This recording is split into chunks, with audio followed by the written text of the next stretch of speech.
97.1 Forever. Mga kwento ng pag-ibig, kwento ng pag-asa at mga kwento ng buhay dito sa Barangay Love Stories. Love Stories.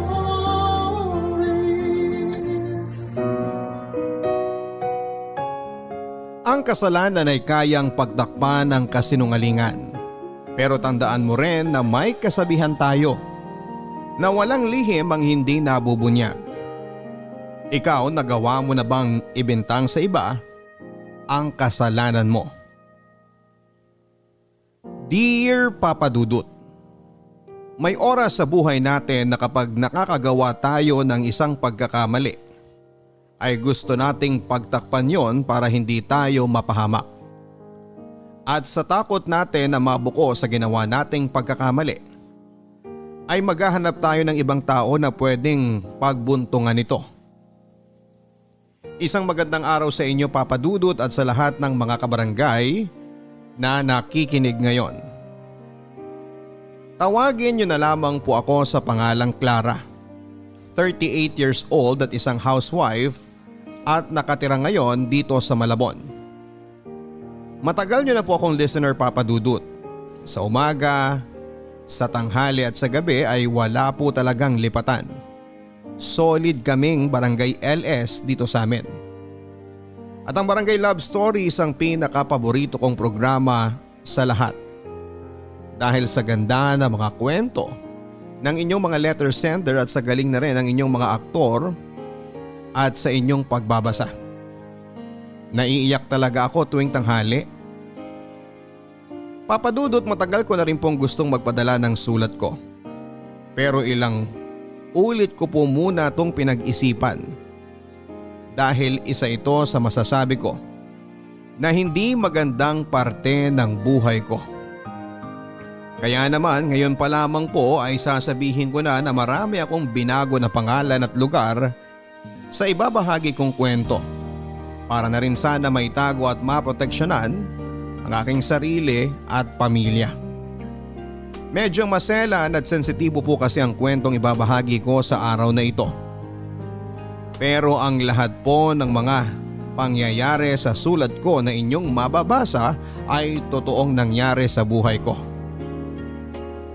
Papa Dudut, solong anak lang ako ng daddy ko at masasabi ko na lumaki po talaga ako na medyo spoiled dahil lahat ng gusto ko ay nasusunod. Lalo na kapag material na bagay ay ibinibigay niya sa akin. Maaga rin kasi akong naulila sa mami ko. Kaya naman mag-isa na lamang si daddy na pinaparamdamang pagmamahal sa akin bilang isang magulang. At dahil medyo spoiled nga po ako ay aaminin ko na hindi rin masyadong naging maganda ang ugali ko noon, Papa Dudut. Pasaway ako sa bahay, school at sa church namin. Bawal po kasi sa religion namin ang mag-boyfriend kapag wala pa sa tamang edad. O kaya ay hindi naman kasapi ng aming relihiyon. Pero mula high school hanggang college ay nakailang boyfriend na po ako. Siyempre lahat yun ay patago at hindi alam ng daddy ko. May mataas kasi siyang katungkulan sa simbahan namin at ayoko na masira ang pangalan niya ng dahil lang sa akin. Kaya naman lahat ng kalokohan ko ay ginagawa ko ng palihim.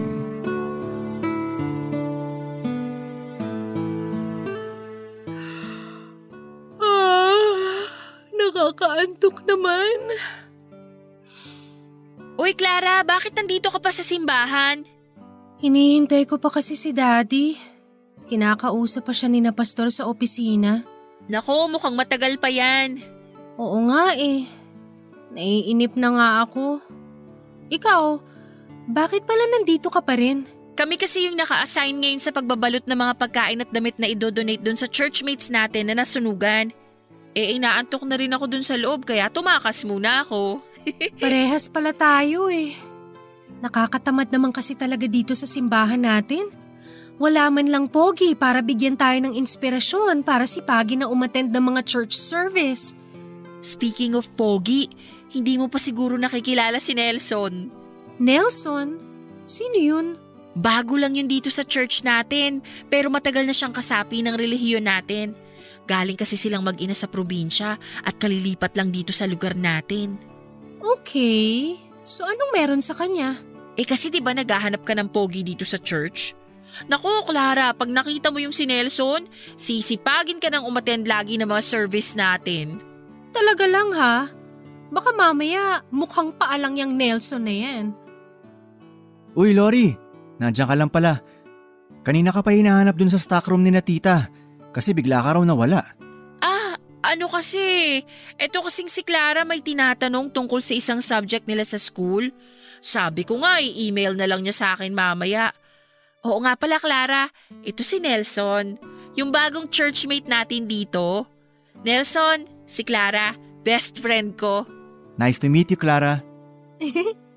Ganon din ako, Nelson. Alam mo, totoo pala yung sinasabi ni Lori kanina tungkol sa'yo. Ano yon? Nagwapo ka raw sa malapitan. Uy, wala akong sinabing ganyan ah. Palabiro ka pala, Clara.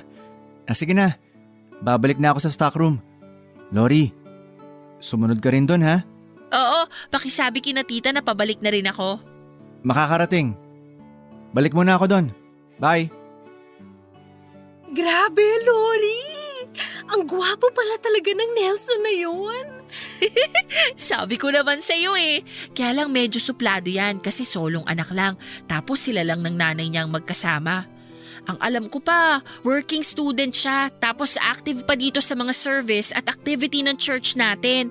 Kaya ayan, medyo seryoso talaga sa buhay. Alam mo yan talaga yung mga tipo kong lalaki Yung kunwaring suplado at seryoso pero nasa loob naman ng kulo. Talaga ba? Kaya lang mukhang hindi ka type Kita mo nga hindi man lang nakipagkamay sa'yo. Nahihiya lang yun pero ramdam ko na type niya rin ako. Gusto mo magpustahan pa tayo In 1 month, boyfriend ko na yung si Nelson. Sige ba? Pupusta ako ng 1,000. Hindi ka papansinin yan. Aba, wala kang kabilib-bilib sa akin ha. Makukuha ko rin kaagad yung Nelson na yan, makikita mo. Magiging boyfriend ko rin yan. Ha?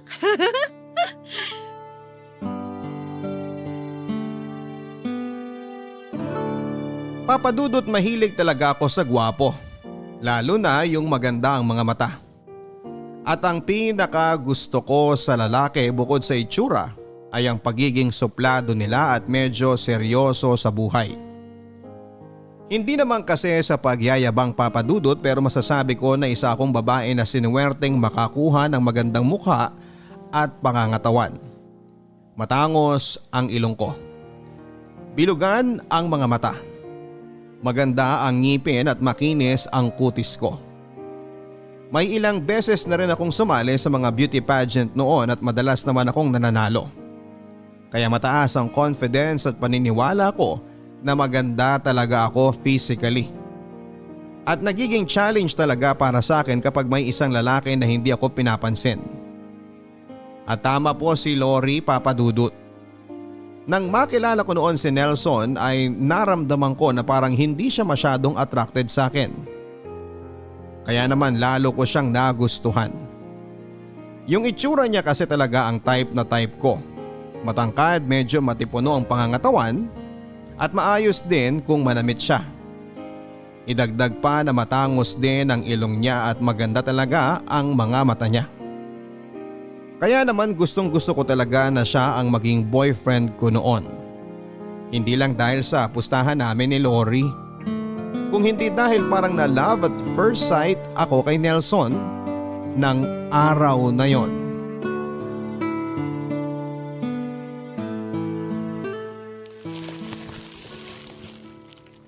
Nax! Anong masamang hangin ang umihip sa'yo at naisipan mong tumulong ngayon sa pagre-repack nitong mga dilata at bigas dito sa likod ng simbahan? Wala lang. Ayoko lang umuwi ng maaga kaya nagpaiwan ako kay daddy dito. Ayaw mo lang umuwi ng maaga? O may pagpapakyutan ka lang dito? Wala no. Bawal na bang maging masipag paminsan-minsan? Sus! Para namang hindi kita kilala. Alam ko na yung mga galawan mo, Clara. Lalo na at mag-iisang linggo na pero hindi ka pa rin pinapansin ni Nelson. Anong hindi? Close na kaya kaming dalawa? Close ba yun? Ni hindi ka nga niya tinitignan man lang kapag nasa loob tayo ng simbahan? Siyempre, nahihiya lang yun. Ang tingin ko kasi talaga sa kanya, alam mo, mahiyain siya at may pagkatorpe. Okay, sabi mo eh. O teka, ayan na si Nelson, papalapit na dito. Oh, Lori. Akala ko may lakad ka ngayon. Na-cancel eh, kaya tumutulong na lang ako dito kay na mama. Lumabas lang siya saglit kasi bibili daw ng makakain natin. Mabuti na rin yung nandito ka para maaga nating matapos to. Hi Nelson, good morning! Nandito rin ako, katabi ni Lori. Good morning, Clara. Mabuti at naisipan mo ngayong tumulong sa pag-aayos nitong relief goods na ipamimigay natin sa nasalanta ng bagyo. Nako, palagi naman akong tumutulong dito. Hindi lang talaga ako nakakapunta ng mga nakaraang araw dahil busy ako sa school.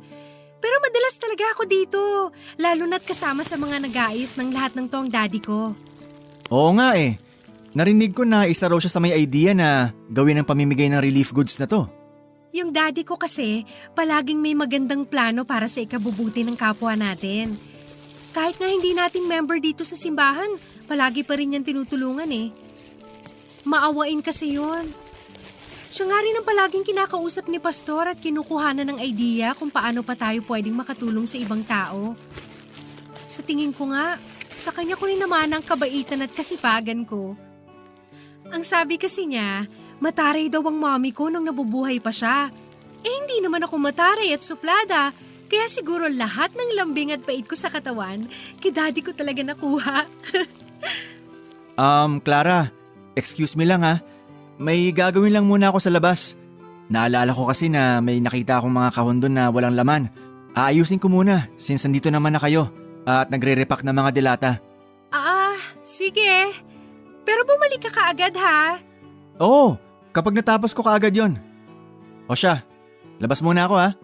Okay. Nako, Clara, mukhang matatalo ka ngayon sa pustahan natin ah. Anong matatalo? Wala pa nga akong ginagawa eh. Halata naman kasi eh, hindi ka talaga type ni Nelson. Pakipot lang yun. Makikita mo, bibigay din yun at magiging boyfriend ko siya. Diyan naman talaga ako bilib sa'yo eh, sa taas ng confidence mo sa sarili mo. Basta hindi ko talaga siya titigilan hanggat hindi ko siya nakukuha. Wala pa yatang lalaki ang dumidedma sa beauty ko. Bigyan mo lang ako ng ilang linggo pa. May in love din yung Nelson na yan sa akin. Papadudod sa lahat ng lalaking pinagpakitan ko noon, nayaaminin ko na kay Nelson talaga ako pinaka nahirapan. Oo, pinapansin at kinakausap naman niya ako pero saglit lang talaga at palagi pang malamig ang pakikitungo niya sa akin. Hindi ko alam kung hindi niya lang ba talaga ako type o baka nagpapakipot lang talaga siya sa akin.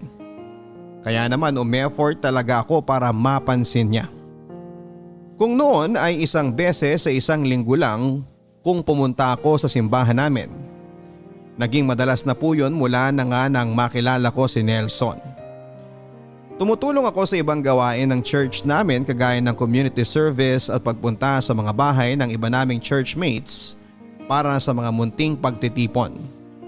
Nagpa-practice din ako sa mga activity na hindi ko talaga ginagawa dati dahil naiinip ako sa mga yon. Sobrang active po kasi talaga ni Nelson sa mga church activity namin at yon ang nakikita kong paraan para magkalapit kaming dalawa. Dahil nga sa effort ko, papadudot ay nagawa kong malaman sa ibang mga churchmate namin ang mga bagay-bagay tungkol kay Nelson. Nalaman ko na nag-iisang anak lang din pala siya at matagal nang patay ang tatay niya. Kaya tanging nanay na lamang niya ang kasama niya sa buhay.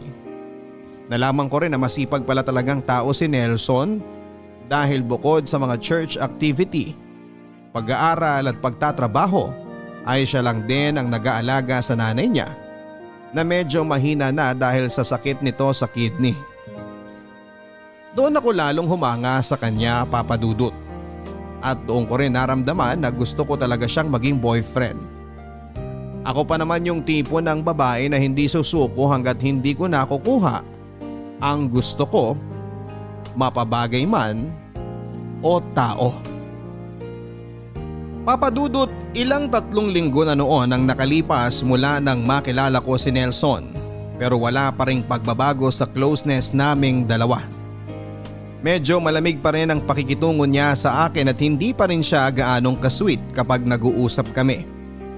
In short ay mukhang hindi pa rin talaga siya interesado para sa akin. Kaya umisip pa ako ng ibang paraan na pwede kong gamitin para maging mas close kaming dalawa.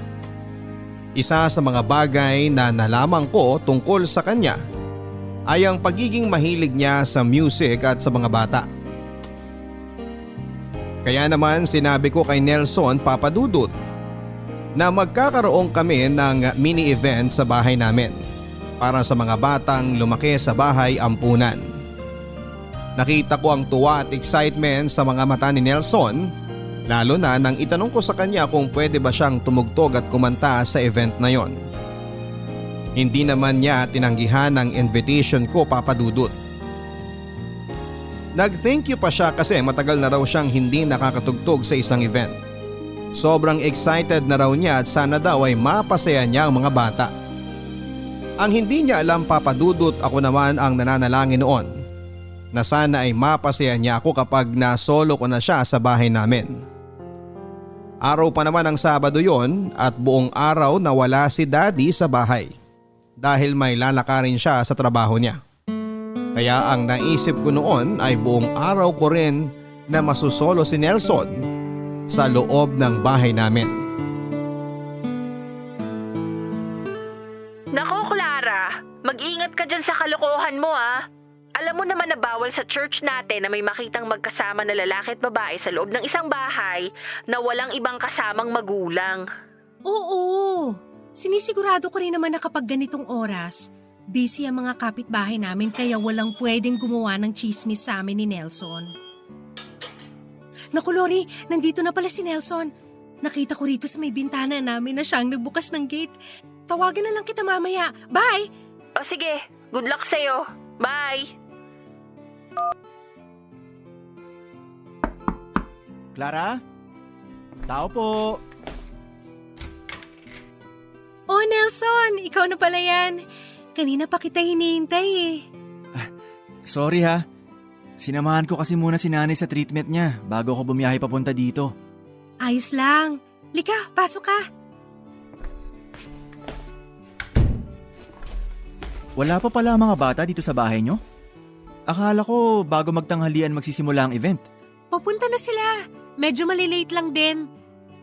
Samahan mo pala muna ako sa kwarto. May kukunin lang ako doon. Ha? Baka pwedeng mamaya mo na lang kunin. Ano ka ba? Wala naman akong gagawin na masama sa'yo. Nandun kasi ang piano ko. Hindi ko kayang buhatin kung mag-isa lang ako. Okay. Sige.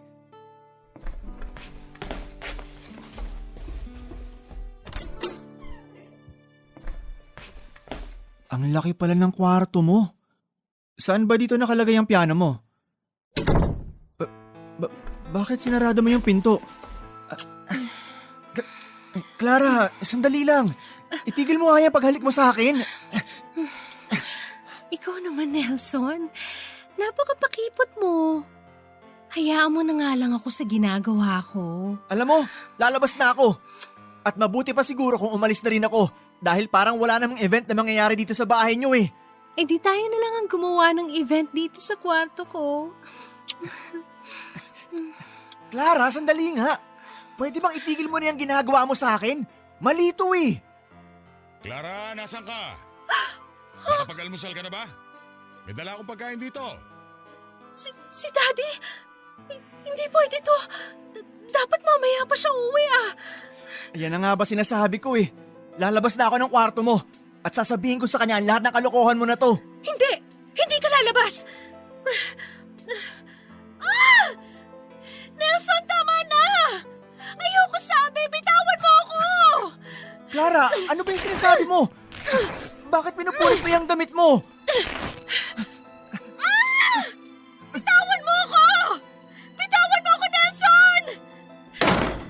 Lintik na!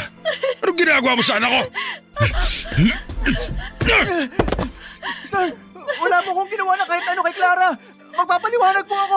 Wala po akong... Papatayin kitang hayop ka! Papatayin kita! Daddy, tama na po! Bitawan niyo na po si Nelson! Baka mapatay niyo siya!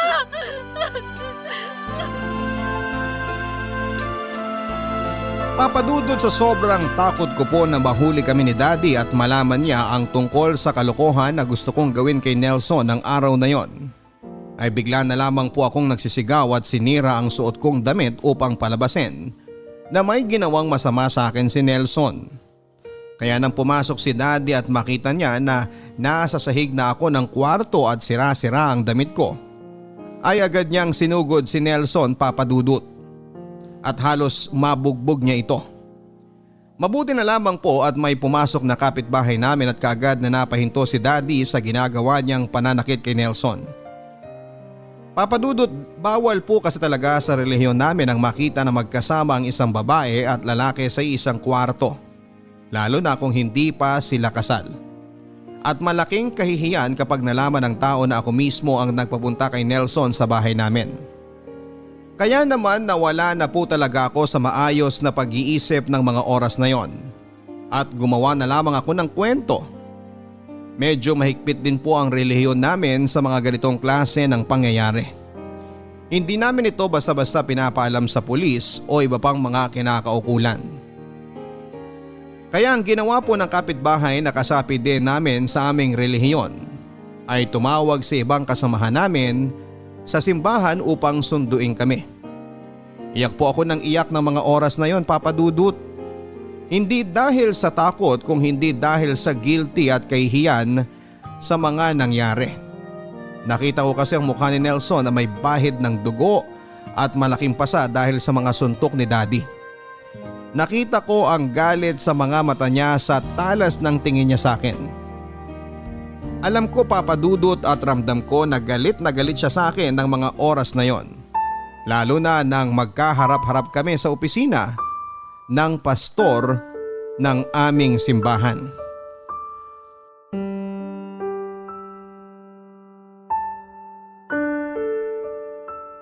Nelson, tinawagan mo na ba ang nanay mo? Opo, Pastor. Pero baka hindi pa po siya makapunta kaagad dahil mahina pa po ang katawan niya. Kaka-dialysis lang po kasi sa kanya kanina, kaya hirap pa po siyang makakilos. Pero sa ganitong pangyayari, alam mo naman na kailangan niyang makarating, di ba? Opo, pero sana po maintindihan niyo na may sakit si nanay, kaya nga hindi rin po siya masyado nakakapunta sa mga church service natin. Kung ganon, ipapasundo ko na lang siguro siya sa mga kasamaan natin. Kahit naman ipakausap mo sa amin ang nanay ng rapist na yan, Pastor, hindi pa rin magbabago desisyon ko na ipakulong siya. Sir, wala nga po akong kahit na anong ginawang masama sa anak niyo. Napakasinungaling mong hayop ka! Huling-huli ka na sa akto, tumatanggi ka pa! Tama na yan. Mamaya na tayo magtalo-talo kapag nandito na ang nanay ni Nelson. Ngayon, gusto ko munang marinig mula kay Clara ang nangyari sa loob ng bahay ninyo. Clara, paano ba talaga nakapasok si Nelson hanggang sa loob ng kwarto mo? Clara, please, sabihin mo ang totoo na wala akong kasalanan. Tumahimik ka dyan! Kung hindi, sasamahin ka talaga ulit sa akin! Sandali lang! Sandali lang! Si Clara ang tinatanong ko at boses niya lang ang gusto kong marinig ngayon. Clara, sabihin mo kung ano talaga ang nangyari bago makapasok ng kwarto mo ang daddy mo. May kumatok po kasi sa pinto ng bahay namin. Nang buksan ko po, nakita ko na si Nelson pala ang bisita namin. Akala ko si Daddy ang pakay niya kaya sinabi ko po kaagad na nawala si Daddy doon at may pinuntahan. Hindi ko naman po talaga siya dapat papapasukin pero tinulak niya po ako. Hinila niya ako papasok sa loob ng bahay at papasok ng kwarto. At doon po, doon niya po sinimulang sirain ang damit ko. Clara, alam mo hindi totoo yung mga sinasabi mo. Please naman. Wala akong kasalanan sa'yo. Wala akong kahit na anong ginawa sa'yong masama. Parang awa mo na, Clara. Sabihin mo sa kanila ang totoo. Hindi kita sinaktan. Ikaw mismo nagpapunta sa akin sa bahay niyo. Ayup kang rapist ka! Huwag mong ginagawa sinungaling anak ko! Tama na yan! Igalang nyo naman ang opisina ko. Mabuti pa, Nelson, lumabas ka muna. Mamaya na lang tayo mag-usap kapag dumating na ang nanay mo. Pero Pastor… Ang sabi ko, lumabas ka na, di ba? O gusto mo tumawag na ako ng pulis para tuluyan ka ng makulong? Sige po, Pastor. Lalabas na po ako.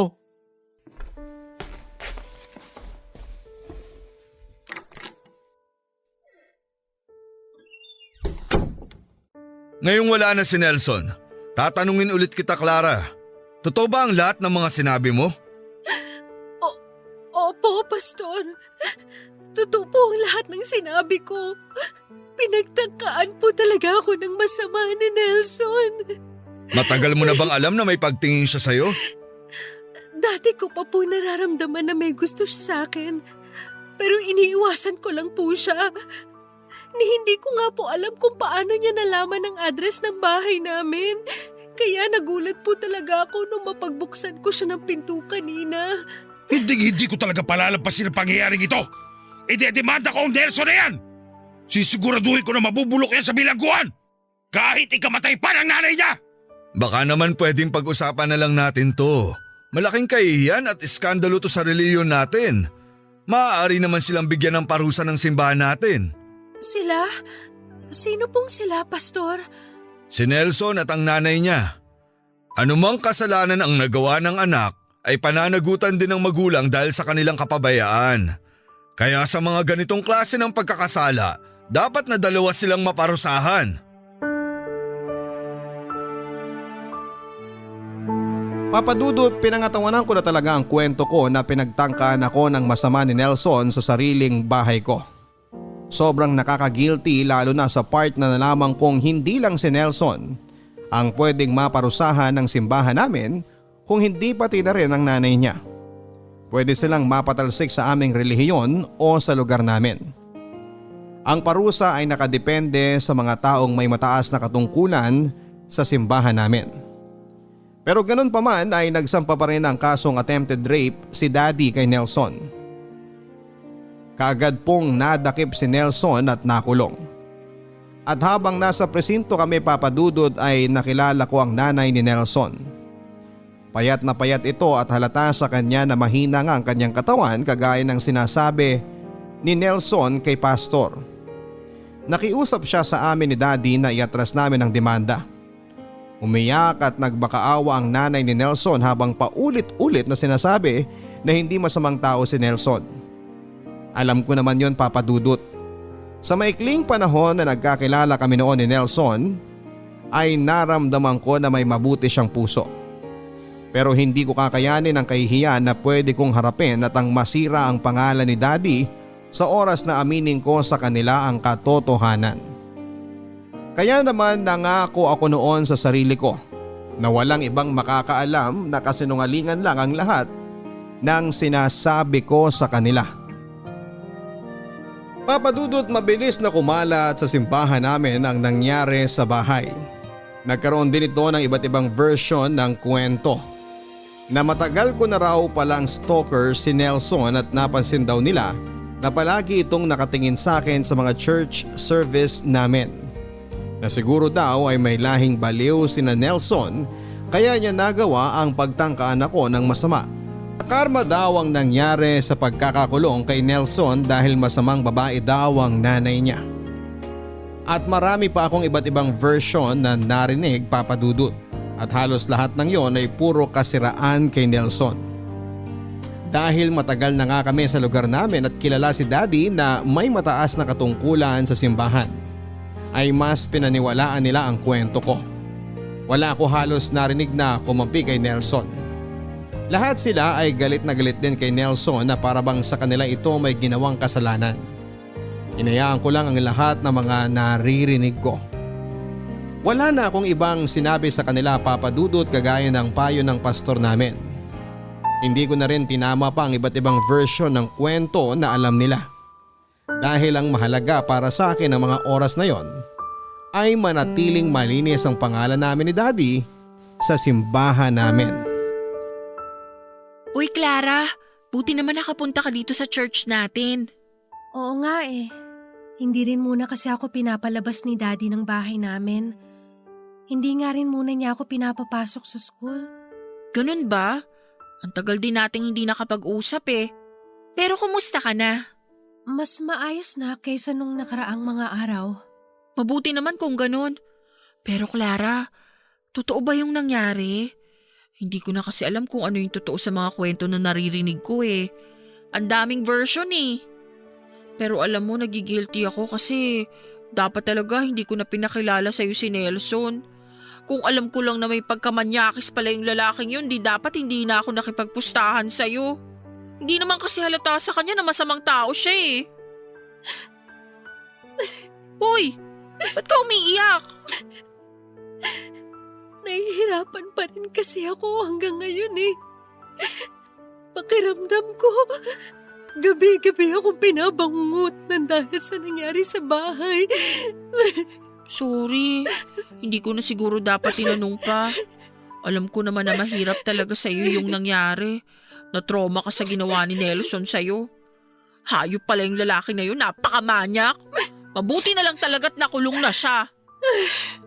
Ayos lang. Huwag ka mag-alala. Ang totoo, nagigilty lang kasi talaga ako hanggang ngayon eh. Guilty? Bakit naman? Kasi Lori, hindi naman talaga masamang tao si Nelson eh. Mali ang iniisip ng iba sa kanya. Ha? Anong ibig mong sabihin? Lori, ako yung may kasalanan dito kung bakit nakulong si Nelson. Inosente talaga siya. Teka, naguguluhan ako eh. Magtapat ka nga sa akin, Clara. Ano ba talagang nangyari ng araw na yun? Lori, hindi talaga ako pinagtangkaan ng masama ni Nelson. Dapat kasi hahalikan ko lang siya noon para maakit ko siya at mapaamin na gusto niya rin ako. Kaya lang biglang dumating si Daddy. Tapos nagpanik na ako kaya nagsisigaw na lang ako. At umarte na may ginagawang masama sa akin si Nelson. OMG, Clara! Paano mo nagawa ang bagay na yun? Nagpanik na nga ako eh. Natakot ako. Ayoko mapagalitan ako ni Daddy tsaka ayoko masira ang pangalan namin dito sa church natin. Kaya nagsinungaling ka't gumawa ka na lang ng kwento? Alam mo ba na dahil sa ginawa mo, pabalik-balik ngayon sa ospital ang nanay ni Nelson? Lalo siyang nanghihina at lalo silang nababaon sa utang dahil sa paghahanap ng nanay niya ng pera sa pampiyansa para kay Nelson. Kaya nga lalo ako nagigilty. Sinabi ko na nga rin kay Daddy na iatras na namin ang kaso at hayaan na lang sina Pastora magparusa kay Nelson. At hahayaan mo talaga na parusahan nila si Nelson? Kahit wala naman siyang kasalanan? At least hindi siya makukulong. Ang tibay naman ng sikmura at konsensya mo, Clara. Naghihirap na nga yung mag-ina na yun tapos lalo mo pang pahihirapan ang buhay nila? Anong klaseng pag-iisip meron ka? Huwag ka na magalit sa akin, Lori. Alam ko naman na kasalanan ko talaga lahat to eh. At hindi na talaga kinakaya ng konsensya ko kaya sinabi ko na sa'yo ang totoo. Hindi ko kailangan na kampihan mo ko dahil ako talaga ang masama dito. Pero ang gusto ko lang, makinig ka sa akin. At itago mo lahat ng mga nalaman mo. Ano pa bang magagawa ko? Ayoko rin namang madamay pa sa gulo na to. Pero please lang, Clara. Pakiusapan mo naman ng daddy mo na iatras ng demanda kay Nelson. Kahit yun na lang ang magawa mo. Dahil hindi mo alam ang hirap na pinagdadaanan ng nanay niya ngayon para lang makahanap ng perang pampiyansa sa kanya.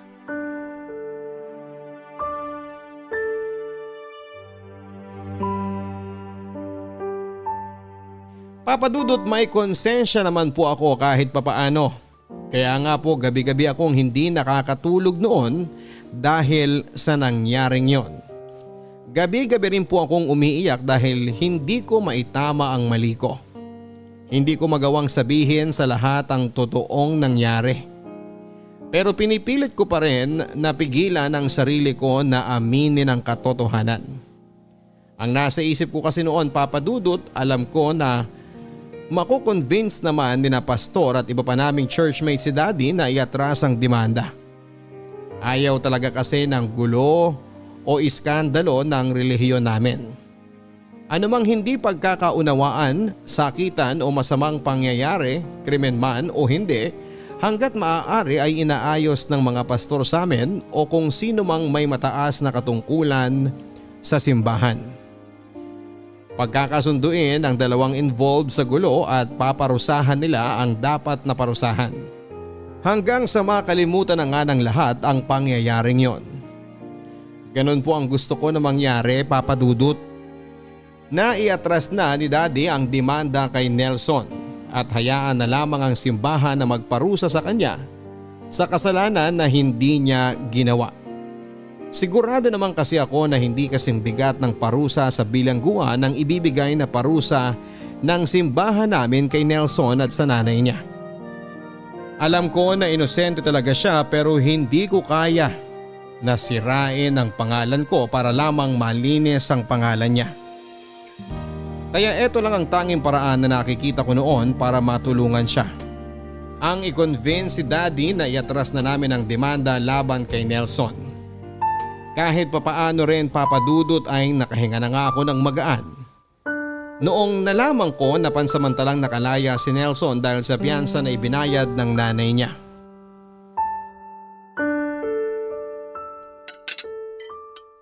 Ang balita ko nakalabas na raw ng kulungan ng hype na Nelson na yon. Narinig ko rin po yan sa simbahan kanina. Lintik talaga. Dapat hindi siya tinulungan ng ibang kasapi natin sa simbahan eh. Sigurado kung sila nag-abot ng pera para makaipon ng pampiyansa ang nanay ng Nelson na yon. Mabait naman po ang nanay ni Nelson, Daddy. Kaya po siguro marami ang tumulong sa kanya para makaipon ng sapat na pera. Anong mabait? Eh yun din naman ang sabi nila kay Nelson nung bago pala siyang umati sa simbahan natin ah. Kunwaring maamong tupa ang mukha at kilos. Demonyo naman pala ang budinong hayop na yon. Daddy, kinausap nga po pala ako kanina ni Pastor. Ano na naman sinabi niya sa'yo? Tungkol pa rin po sa nangyari dito sa bahay. Huhulaan ko. Gusto niyang kumbinsihin mo ako na i-atras natin ang demanda kay Nelson. Tama ba? Opo, Daddy. Ganon nga po. Alam mo, hindi ko maintindihan ang pastor natin na yan eh. Gusto niya ng katahimikan sa simbahan at relihiyon natin. Pero hindi niya naman maitama ang mali na ginagawa ng mga kasapi natin sa simbahan. Pero hindi po ba may nakalaan naman po silang parusa para sa mga kasapi na nagkasala? Oo nga! Pero sa ginawa ng hype na Nelson na yun sa'yo, hindi ko aayaan na sila magbigay ng mababaw na parusa. Pero Daddy, mukha naman pong tama si na Pastor. Para sa ikatatahimik nating lahat, bakit hindi na lang po natin iatras ang demanda kay Nelson? Bakit ko naman gagawin yon?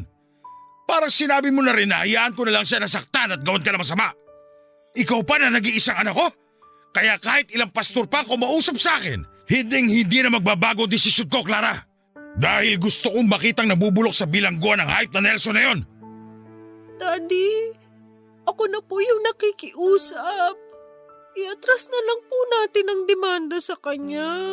Ano ba yung sinasabi mo, Clara? Ginawan ka na nga na masama ng lalaki na yon.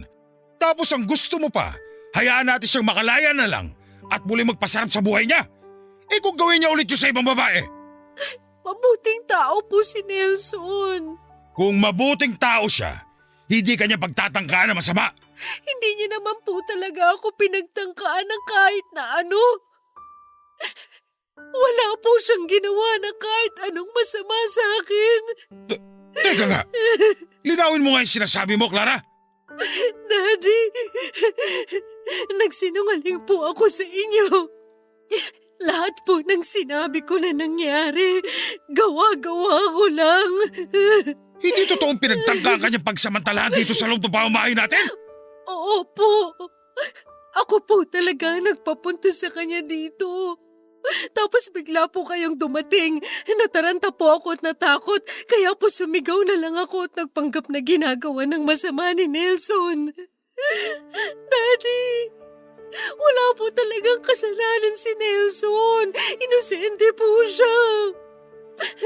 Iatras na po natin ang demanda sa kanya, please. Hindi! Hindi natin gagawin yan! Pero Daddy, wala po talaga siyang kasalanan. Aaminin ko na lang po ang totoo sa kanilang lahat. Sasabihin ko po na nagsinungaling ako at aakuin ko na lang lahat ng kaparusahan na dapat sa kanila ng nanay niya. Yan ang hindi mo gagawin, Clara. Dahil alam mo kung anong pwede mangyari sa pangalan natin kapag nalaman nila ang totoo. Alam mo kung ano ang pwedeng mawala sa atin. Kaya ito ang tandaan mo. Wala kang kahit na sinong pagsasabihan ng tungkol sa bagay na yan. Wala!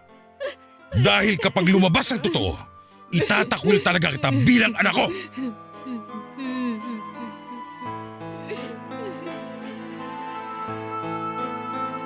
Papadudot siguro nga ay nagmana talaga ako sa daddy ko. Pareho kami na gustong ingatan ang aming imahe at pangalan sa ibang tao. Yung kahit makatapak o makapanakit na kami ng iba ay ayos lang. Basta nananatiling malinis ang pangalan namin sa paningin at pandinig ng iba. Sa kanya ko talaga siguro naman ang ugali ko na pagiging makasarili. Walang ibang mahalaga sa amin kung hindi ang aming mga sarili lamang. Pero papadudot nilalamon na po talaga ako ng konsensya ko ng mga panahon na yon. Kaya po ilang beses ko rin pong iniyakan si Daddy at pinakiusapan na iatras na namin ang demanda kay Nelson. Pero sinabi niya na ayaw niyang mapahiya at mag-isip ng masama ang ibang tao sa amin. Na kailangan daw ay makita ng lahat na ako talaga ang biktima sa nangyari. Hindi niya raw hahayaan na mangyari na dahil sa kalokohan ko ay mawala sa kanya ang katungkulan niya sa simbahan na matagal niyang iningatan at pinagpaguran. Kaya para daw sa ikakatahimik namin ay gusto niya raw talaga na makulong si Nelson. Naging triple po tuloy ang pagka-guilty ko noon, papadudot. Gustong gusto ko na po kasi talagang itama ang naging pagkakamali ko. Pero paano ko gagawin yon kung ang gusto ng daddy ko ay ipagpatuloy ang kasinungalingan na inumpisahan ko? Papadudot, may 3 buwan din ang lumipas bago ako bumalik sa pag-aaral ko noon. Kinuha ko ulit ang mga subject na hindi ko na nagawang pasukan at tapusin bago nangyari ang gulo sa pagitan namin ni Nelson. Mahirap pero pinilit ko na ibalik sa normal ang buhay ko. Lalo na at hindi ko na rin nakita pa noon si Nelson. Hindi na kasi siya uma-attend ng mga church service namin, papadudot. Ang balita ko rin ay lumala raw ang sakit ng nanay niya kaya kinailangan niya itong palaging bantayan. Huminto na rin daw siya sa pag-aaral dahil nga sa nabaon na raw sila sa utang. At siguro dahil na rin sa kahihiyan ay hindi na siya nagpapakita pa sa simbahan namin. Hindi pa rin inatras ni Daddy ang demanda, papadudot. Pero si Pastor ay hindi rin sumuko sa pagkumbinse kay Daddy na tapusin na ang gulo. May nakahanda naman na raw na parusa para kay Nelson at sa nanay nito. At mas okay na raw yon kesa mas skandalo pa ang simbahan at relihiyon namin. Pero ng mga oras na yon ay buo pa rin talaga ang isip ni Daddy na makitang nabubulok sa loob ng bilangguan si Nelson.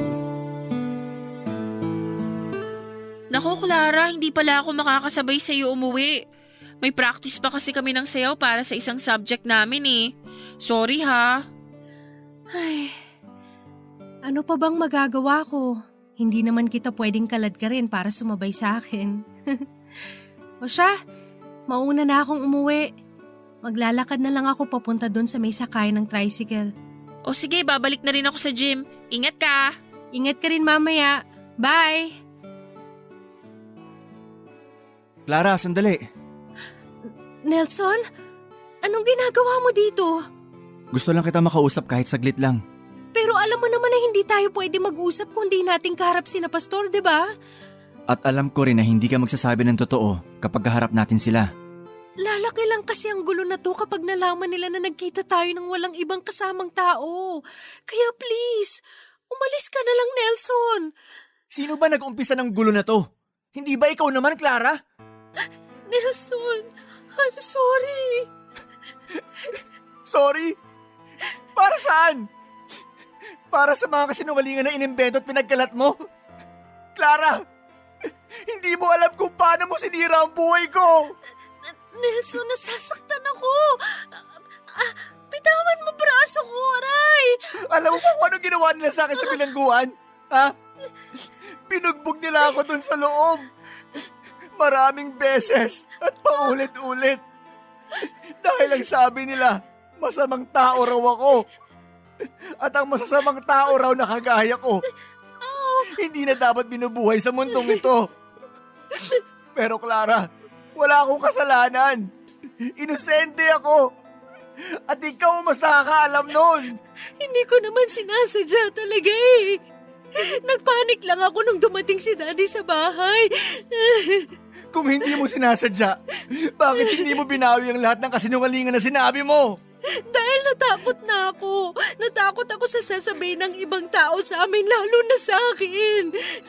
Kaya ayos lang sa'yo kahit makasira ka ng buhay ng ibang tao. Palibhasa kasi, hindi ka lumaki sa hirap eh.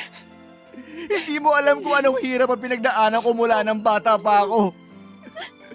At ngayon, dinoble mo pa ang hirap na pinagdadaanan ko dahil sa kasinungalingan mo. Dinamay mo pa ang nanay ko. Nang dahil sa'yo, lalong lumubha ang sakit niya.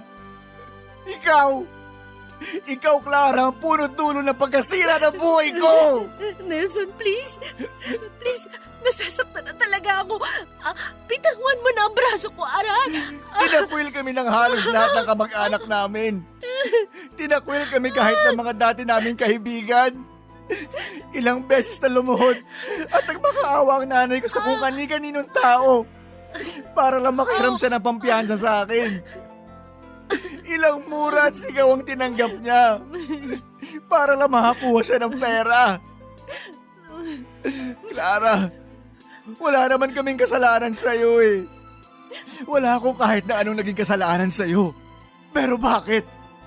Bakit kailangan mong gawin to sa akin? Bakit kailangan mong sirain ang buhay ko? Nelson? Anong ginagawa mo kay Clara? Tandaan mo to, Clara. Pagsisisihan mo ang lahat ng ginawa mo sa akin. Pagsisisihan mo habang buhay ang pagsira mo sa buhay ko! Hoy, Nelson! Bumalik ka dito! Lori, hayaan mo na siyang umalis. Ayos ka lang ba?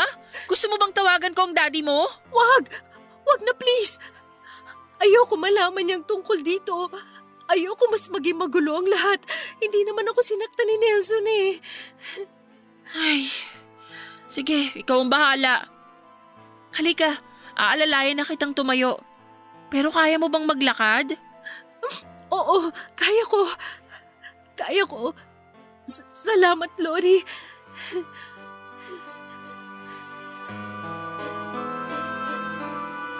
Papadudot, sa totoo lang po ay natakot ako noon sa biglang pagsulpot ni Nelson sa harapan ko. Lalo na sa paraan niya ng pakikipag-usap sa akin. May gigil at galit ang bawat salitang binitawan niya. Ramdam ko rin ang bigat na dinadala niya dahil sa luha sa kanyang mga mata. Yon ang unang pagkakataon na nakita ko ulit siya pagkatapos naming magharap-harap noon sa presinto. Malaki po ang pinayat niya. Nagkaroon din siya ng makapal na balbas at bigote.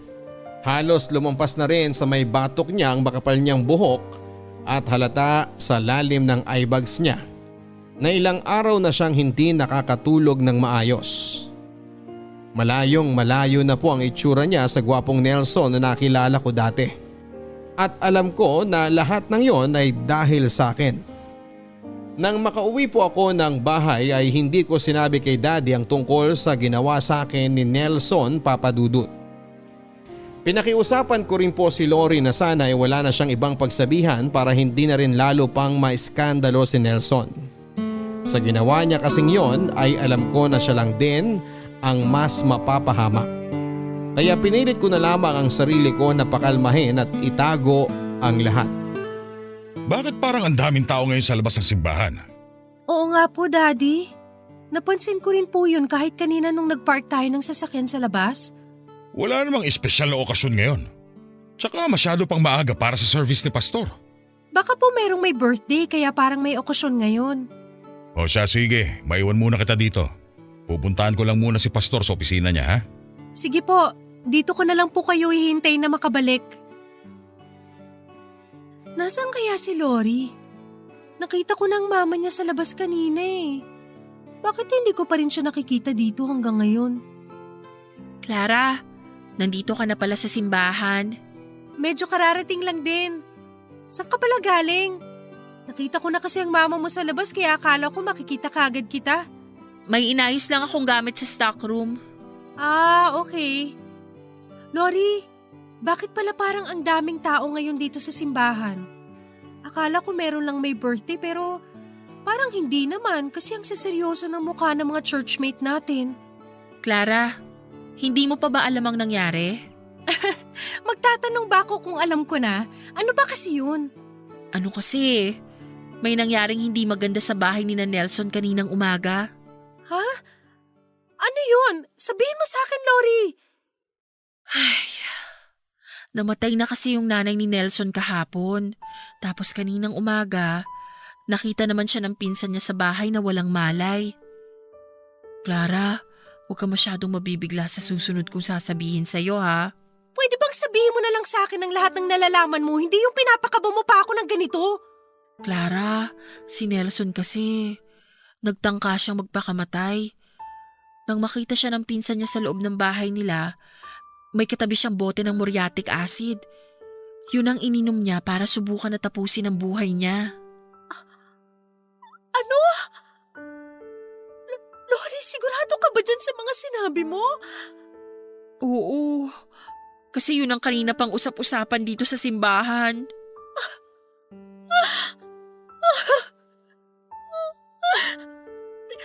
Kumusta si Nelson? Maayos na bang lagay niya? Nakaligtas ba siya mula sa ginawa niya? Hanggang ngayon, critical pa rin ang lagay niya. Ang narinig ko pa mula sa mga kasapi natin dito sa simbahan na may mataas na katungkulan. Nagtatalo sila kung magpapadasal pa ba sila para sa kaligtasan ni Nelson o hindi na. Alam naman kasi natin na napakalaking kasalanan ang ginawa niya. Ako may kasalanan nito eh. Kasalanan ko kung bakit yung nagawa ni Nelson. Huwag mong sabihin yan. Hindi mo naman inutos kay Nelson na subukan niyang magpakamatay eh. Pero kung dahilan ko bakit nasira ang buhay niya, kaya parang ako na rin na nagtulak para gawin niya yun. Kasalanan ko talaga to, Lori. Kasalanan ko lahat ng to. Dapat sinabi ko na lang ang totoo. Hindi ko na dapat tinago pa yun. Dapat hindi ko na lang ibinintang sa kanyang naging pagkakamali ko. Tama na, Clara. Baka may iba pang makarinig sa mga sinasabi mo eh. Ay, hayaan mo na lang ang nangyari. Hindi na rin naman natin maibabalik ang lahat eh. Ipagdasal na lang natin na sana mailigtas siya ng mga doktor.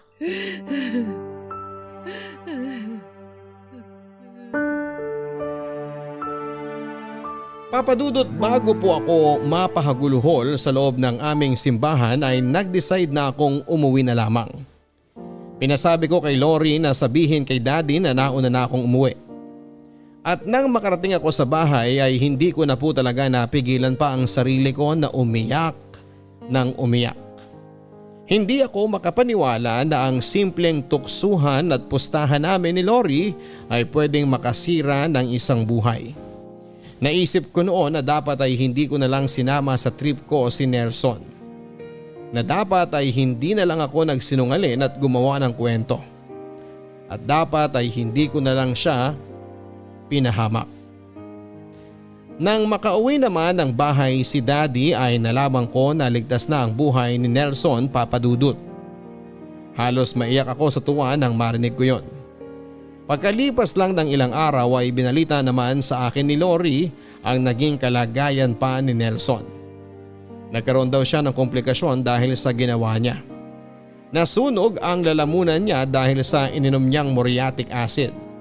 Kaya kinailangan ng butasan ang tagiliran niya at lagyan ng tubo upang doon na padaanin ang lahat ng kakainin niya. At ang lahat ng pagkain na yon ay kailangan ng i-blender upang hindi mahirapan ang katawan ni Nelson na i-digest yun. Ang masama pa doon, Papa Dudut, ay panghabang buhay na raw ang sitwasyon na yon. Nang kausapin nga raw si Nelson na mga kasapi ng simbahan namin ay sobra daw ang pagsisisi niya sa ginawa niya. Sinabi raw ni Nelson na parang pinarusahan na kaagad siya ng Diyos dahil sa malaking kasalanan na binalak niyang gawin. Hindi na lang daw talaga niya matanggap na wala na ang nanay niya kaya pumasok sa isipan niya na tapusin na lang ang sarili niyang buhay at sundan na lamang ito. Iniatras na rin namin ni Daddy ang demanda kay Nelson noon, Papa Dudut, at pagkalipas lang ng 2 buwan ay nalaman ko na umalis na siya sa lugar namin bilang parte at pagtanggap niya ng parusa ng aming simbahan sa kanya. Mula noon ay hindi na ako nakarinig pa ng balita tungkol sa kanya. Papa Dudut, hindi rin naman po naging madali para sa akin ang tanggapin ang lahat ng mga nangyari. Sobrang na-depress po talaga ako ng mga panahon na yon. At sumagi na rin sa isipan ko na tapusin na lamang ang buhay ko. Dahil alam kong yon lang ang sapat na kabayaran sa kasalanan na mga nagawa ko. Gustong gusto ko na kasi talaga na matanggal ang bigat na nararamdaman ko sa dibdib ko. At sigurado ako na mawawala lang yon kapag tinapos ko na ang buhay ko. Sa kabilang banda, Papa Dudut, ay hindi ko rin po yun ginawa dahil ang naiisip ko noon ay ayoko nang madagdagan pa ang kasalanan ko. Kaya pumayag ako sa gusto ni Daddy na magpa-check up ako sa isang espesyalista sa pag-iisip. Natulungan naman ako nito na kahit papaano ay mabawasan ang matinding depression na pinagdadaanan ko. Hindi ko masabi-sabi na tuluyan na yung nawala, pero kahit papaano ay nagagawa ko ng makatulog ng maayos noon. At paunti-unti ay sumisigla na ako sa tulong na rin ni Daddy. Pero Papa Dudut, kung kailan naman po unti-unti nang nakakabangon noon, ay saka naman po dumating ang isang pangyayari sa buhay ko na hindi ko alam kung pagsubok ba o parusa sa akin. Namatay kasi ang daddy ko nang dahil sa isang aksidente. Sumabog ang tangke ng LPG sa gusali na pinagtatrabahuhan niya at kasama siya sa mga nasawi. Noong ko ulit naramdaman, Papa Dudut, na para bang gusto ko na lang biglang maglaho sa mundong ito. Dahil ang kaisa-isang tao na kasama ko sa buhay ko at hindi napagod na alalayan ako ay nawala pa sa akin. Sa pangalawang pagkakataon ay pinilit kong magpakatatag. Ayoko nang tuluyan pang masira ang buhay ko dahil sa mga naging kasalanan ko. Tumira ako noon sa mga kamag-anak ko at nagpatuloy sa pag-aaral habang pilit na kinakalimutan ang lahat ng mapait na parte ng alaala ko. Mahirap, sobrang hirap po, Papa Dudut. Pero wala naman akong ibang pagpipilian. Kesa mahirapan akong tanggapin ang lahat ay mas mabuti pa na kalimutan ko na lamang.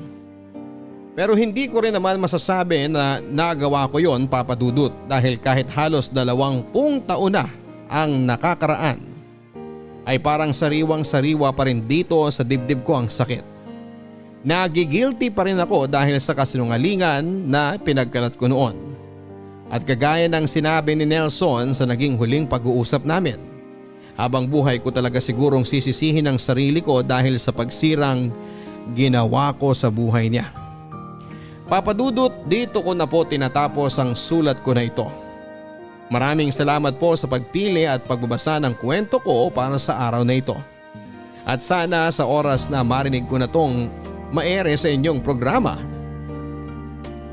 ay maging tulay na ito para tuluyan ko nang makalimutan ang lahat ng masasamang nangyari sa buhay ko. Dahil sa maniwala kayo at sa hindi ay 20 taong ko na pong pinagsisisihan ang kasalanan na nagawa ko noon.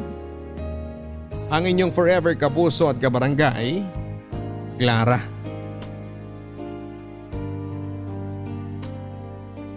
Mga kwento ng pag-ibig, kwento ng pag-asa at mga kwento ng buhay dito sa Barangay Love Stories. Love Stories. Ang mga kwento ng pag-ibig, kwento ng buhay at kwento ng pag-asa dito sa Barangay Love Stories. Love Stories.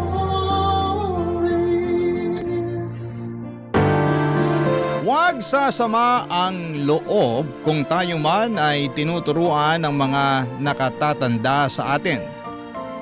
Hindi dahil marami na silang nagawang tama kundi minsan mas marami pa silang nagawang mali at yon ang ayaw na nilang pagdaanan pa natin. Ikaw kabarangay, natuturuan ka ba?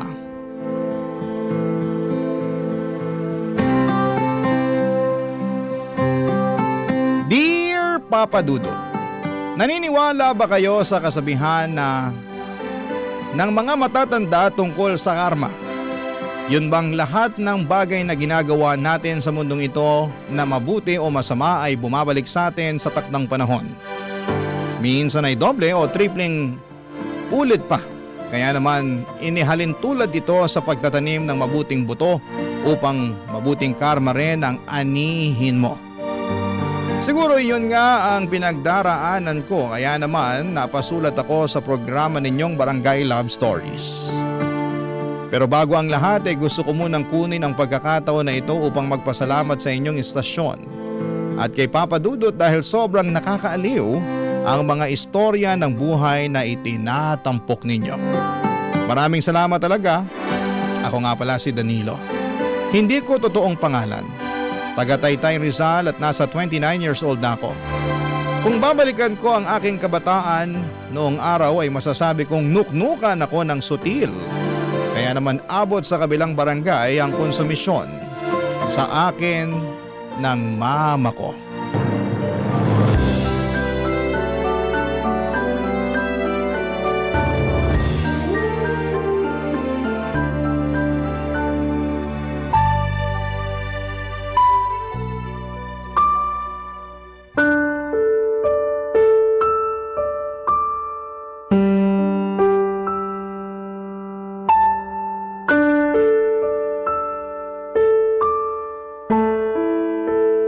Mahabaging langit, Danilo! Ano ba namang klase to mga grado mo? Puro palakol! Duda tuloy ako kung makakapasa ka nito sa high school. Ilang beses ko po bang dapat ulit-ulitin na sabihin sa inyo na ayaw ko na nga po mag-aral? Kayo lang yung pilit ng pilit sa akin. Tapos nagre-reklamo kayo na ganyan mga grado ko. Sino hindi magre-reklamo ay karekla-reklamo naman talaga to? Tsaka ano na lang ang sasabihin sa'yo ng namayapa among papa nito, nak? Siguradong kinahihiya ka na nun sa langit. Yan po yung ayaw ko sa inyo eh. Dinadami nyo palagi si Papa wala na nga yung tao. Baka imbis na nananahimik na yung kaluluwa nun sa langit, palagi pang naiistorbo at nangungonsume, kakabanggit nyo ng pangalan niya sa tuwing pinagagalitan nyo ko. Paano hindi ako magagalit? Kagalit-galit naman kasi itong pinaggagawa mo sa pag-aaral mo. Baka nakakalimutan mong hindi ka bumabata. 20 anyos ka na, di ba? Opo. Sa edad na yan, dapat nasa kolehiyo ka na pero hindi ka pa nakakapagtapos ng high school. Ay nako, paulit-ulit naman po tayo eh. Konti na lang po, maiirita na talaga ako sa inyo. Aba? Ikaw pa umiga ng mairita sa akin, ha? Kasi naman po ang kulit nyo eh. Paano ako naging makulit kung kapakanan mo lang naman yung iniisip ko? Tsaka hindi naman ako makikinabang sakali makapagtapos ka ng pag-aaral. Ikaw din naman, di ba? Baka nakakalimutan mo na mas madali makapaghanap ng trabaho yung mga kabataang may tinapos. Alam ko naman po yun. Alam mo naman pala, pero palagi mong binabaliwala yung mga pangaral ko. Hindi ko po binabaliwala. Pero nakakaturete na kasi kayo eh. Tsaka para naman kayong di makaintindi. Ilang beses ko na sinabi sa inyo na ayoko na nga mag-aral.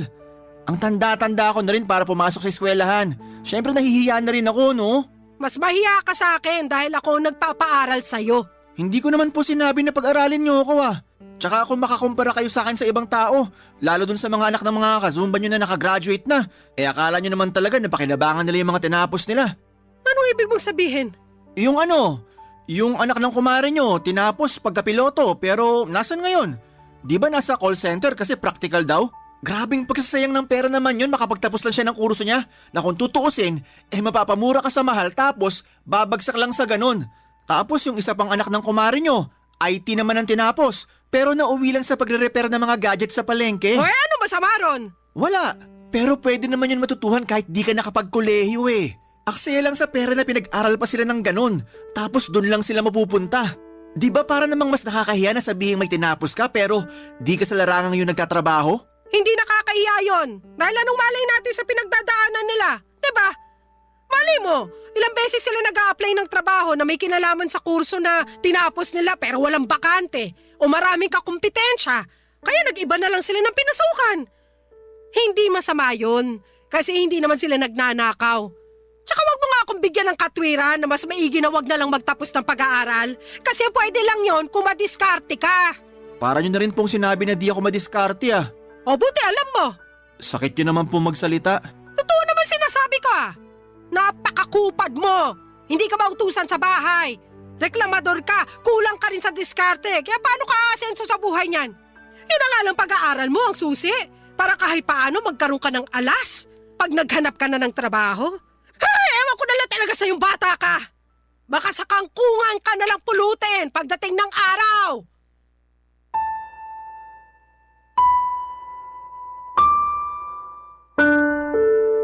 Papadudot kung may ibang kabataan na nagkakandara pang makapag-aral, pues baliktarin niyo po ako. Dahil hindi ako yung klase ng kabataan na sabik sa pag-aaral.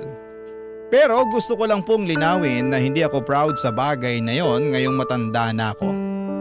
Pero noong mga panahong yon kasi wala talaga sa puso ko ang kahalagahan ng edukasyon, dahilan kung bakit hindi ko iniintindi ang mga sinasabi sa akin ng mama ko.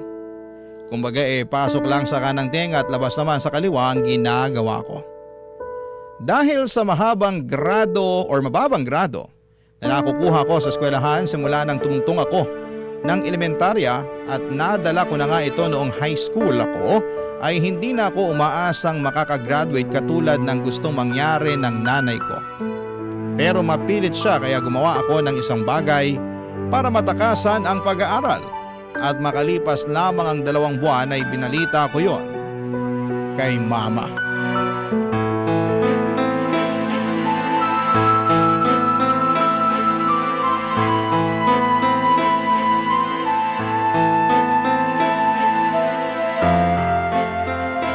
Anong sinasabi mong tukmul ka?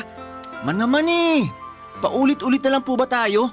Nasasayang laway ko kasasalita, di naman pala kayo nakikinig. Ay, ma, bakit niyo po ako binatukan? Nakuha mo pa magtanong? Nakakairita ka! Ano po bang nakakairita sa sinabi ko kayo naman po yung totoo? Hindi mo ba talaga makuha kung bakit ako nagkakaganito? Siguro nga mahina talaga ang ulo mo para hindi mo pa rin makuha yung punto ko. Grabe naman kayo, ininsulto niyo pa ako. Kakainis ka kasi! Ewan ko kung anong klaseng utak meron ka para maisip mo pang bumuntis at magkaanak. Hindi mo nga alam kung paano buhayin ang sarili mo. Paanong hindi ko po alam hindi na naman po ako bata. Kaya ko na ang sarili ko at patutunayan ko yun sa inyo. Pwede ba, Danilo? Huwag mo nga ako pasikatan ng ganyan. Paanong kaya mo ng sarili mo? Hanggang ngayon ako pa rin naglalaba ng mga damit mo. Patay yung mga brief mo, ako rin na naglalaba. Kailangan nyo pa po ba talagang sabihin yan? Aba, oo naman. Bakit hindi? Pwede ko naman yan ipagawa sa nanay na magiging anak namin. Total gawain ng mga babae yan. Yan! Diyan ka magaling! Yung iasa sa ibang tao, yung mga bagay na dapat ikaw na mismo ang gumagawa. Tsaka ganyan na lang ba talaga kababa ang tingin mo sa aming mga babae? Tagalaba, tagaluto, tagalinis ng bahay? Kasi kung oo ba, hindi ka na rin naiiba sa tatay mo. Manang-mana ka sa kumag na yon. Man naman kung di nyo ako kinukumpara sa ibang tao ginagaya nyo naman ako kay Papa. Baka nakakalimutan nyo na kahit anak niya ako, magkaibang tao pa rin kami. Aba, oo naman. Kasi kahit naman paano marunong mag-alaga ng mga anak niya yung tatay mo. Nabibilinan ko na yon sa inyong magkakapatid nung maliliit pa kayo. Ikaw! Kaya mo na ba mag-alaga ng bata? Magpalit ng diaper? Magtimpla ng gatas? Tingin ko kasi hindi pa Dahil mas mukhang alagain ka pa kaysa sa anak mo.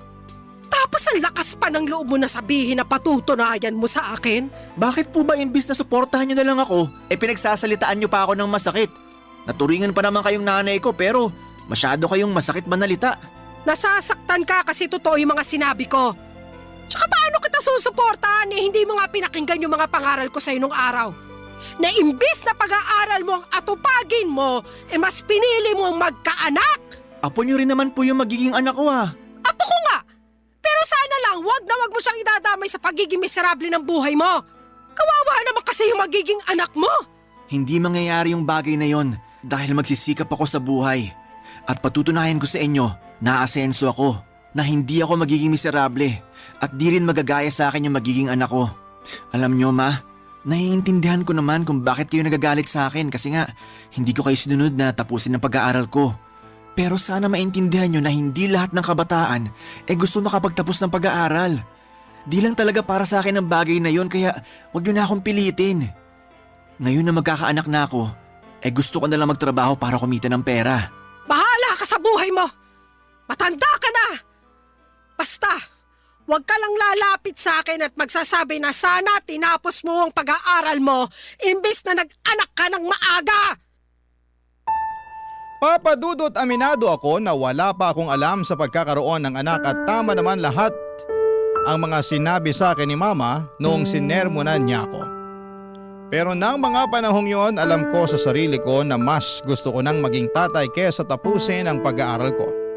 At kahit na nakonsensya pa ako ng bahagyan ng umiyak si Mama, ay tinatagang ko na lamang ang aking loob at sa huli ay tuluyan na akong nawala ng pakialam sa damdamin niya. Para sa akin, matanda na ako para patuloy pa rin niyang pakialamanan sa kung ano ang desisyon na gusto kong gawin sa aking buhay. At para sa akin, Papa Dudut, ay kakayanin ko naman siguro magtrabaho upang kumita ng pera nang sa ganon ay may maipangtustos ako sa aking anak. Kaya nga kahit na hindi masaya ang nanay ko sa nangyari, ay pinangatawanan ko pa rin ang kagustuhan kong magkabibi na noong mga panahong yon. Papa Dudut. Barangay Love Stories. Barangay Love Stories. At dahil nga sa hindi ko na tinapos ang pag-aaral ko, ay hindi na rin po ako nakagraduate ng high school, Papa Dudut. Sobrang laki ng panghihinayang ng nanay ko dahil 1 taon na lamang ay hindi ko pa raw pinagbigyan.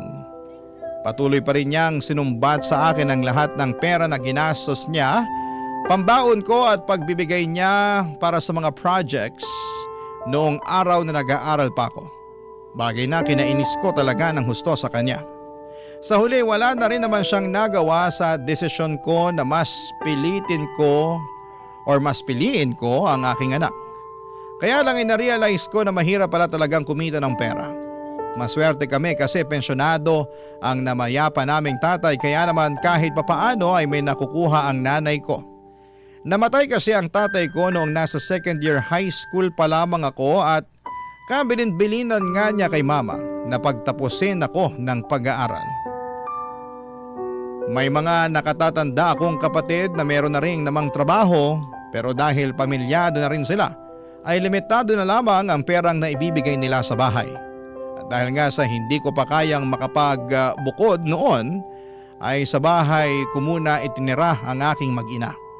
At naging maayos naman ang relasyon ng nanay ko at ng kinakasama kong si Lena, Papa Dudut.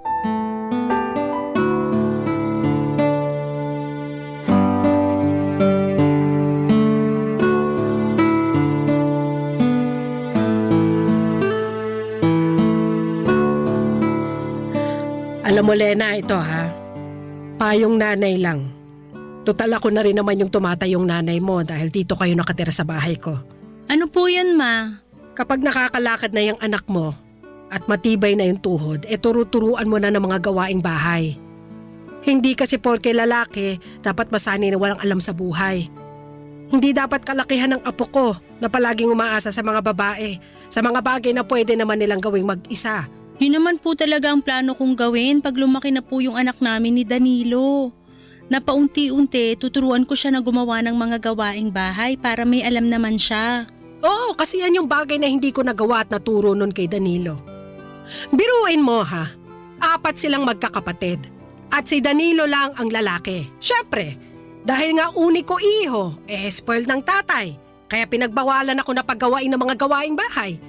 Palibhasa, magkalinyang pag-iisip ng mag-amang yon. Kaya nga lagi ko sinasabi kay Danilo na manang-mana siya sa tatay niya. Medyo napansin ko nga po kay Danilo na ayaw niya na gumagawa ng mga gawaing bahay. Mabilis mag-init ang ulo niya. Tapos pag ginagawa naman niya hindi pulido yung trabaho niya. Kagaya na lang pag naguhugas siya ng pinggan. Madalas masebo pa yung mga hinugasan niya kaya nag-aaway kami. Kaso ayaw din talaga patalo nung anak niyong yun eh. Mangangatwiran pa na sana raw ako na lang gumawa para di na ako magreklamo. Gawain niya talaga yan. Kaya nga puro sakit ng ulo yung daladala niya sa pamamahay na to. Lalo na nung nagsipag-asawa na yung mga ate niya. Siyempre bago kayo dumating ng apo ko sa buhay namin, kami lang dalawa magkasama. Aba hindi ko maasahan ang lintik na yan sa mga gawaing bahay. Mas inuuna pa ang magreklamo kesa tumulong sa akin. Tapos kung gagawa naman magdadabog. O kaya hindi aayusin yung ginagawa. Kaya madalas kami nag-aaway. Akala ko nga magbabago na siya ngayong tumanda na at nagkaanak.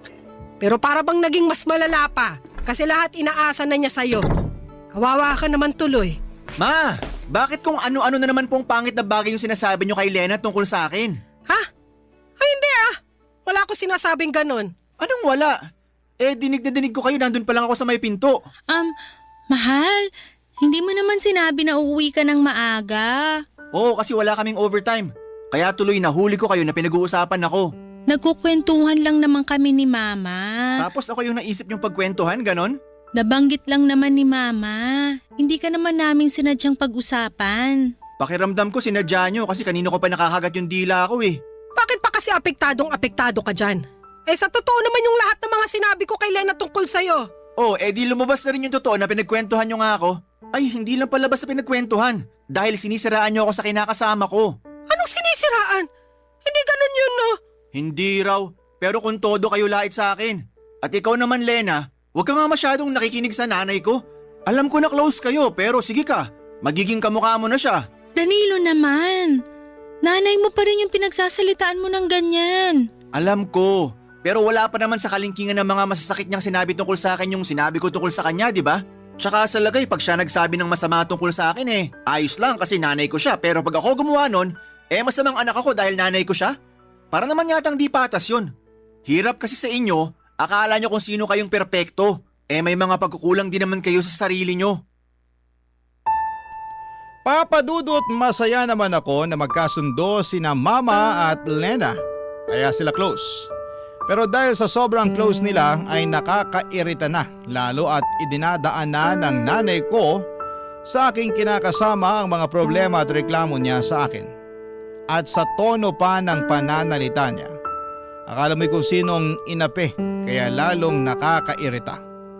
Kahit na nanay ko pa siya ay sinagot ko pa rin siya ng pabalang dahil pakiramdam ko ay napahiya ako sa mga pinagsasabi niya sa kinakasama ko. Simula noon ay tuluyan na akong nawala ng amor at respeto sa nanay ko. Kontrabida sa mga teleserye ang tingin ko sa kanya at hindi na niya pinalagpas kahit na anak niya pa ako. Madalas ay hindi na rin ako sumasabay na kumain sa isang mesa kapag nandun siya. Bagay na napansin nga ni Lena. Pero minsan lang naman mangyari yon. Lalo't maaga akong umaalis para pumasok sa trabaho at madalas ay gabi na akong umuwi. Kung hindi tulog pa ay tulog na noon ang mama ko. Isang gabi nagkaroon kami ng pagkakataon na makapagkwentuhan ni Lena at marami kaming napag-usapan na mga bagay-bagay, papadudot.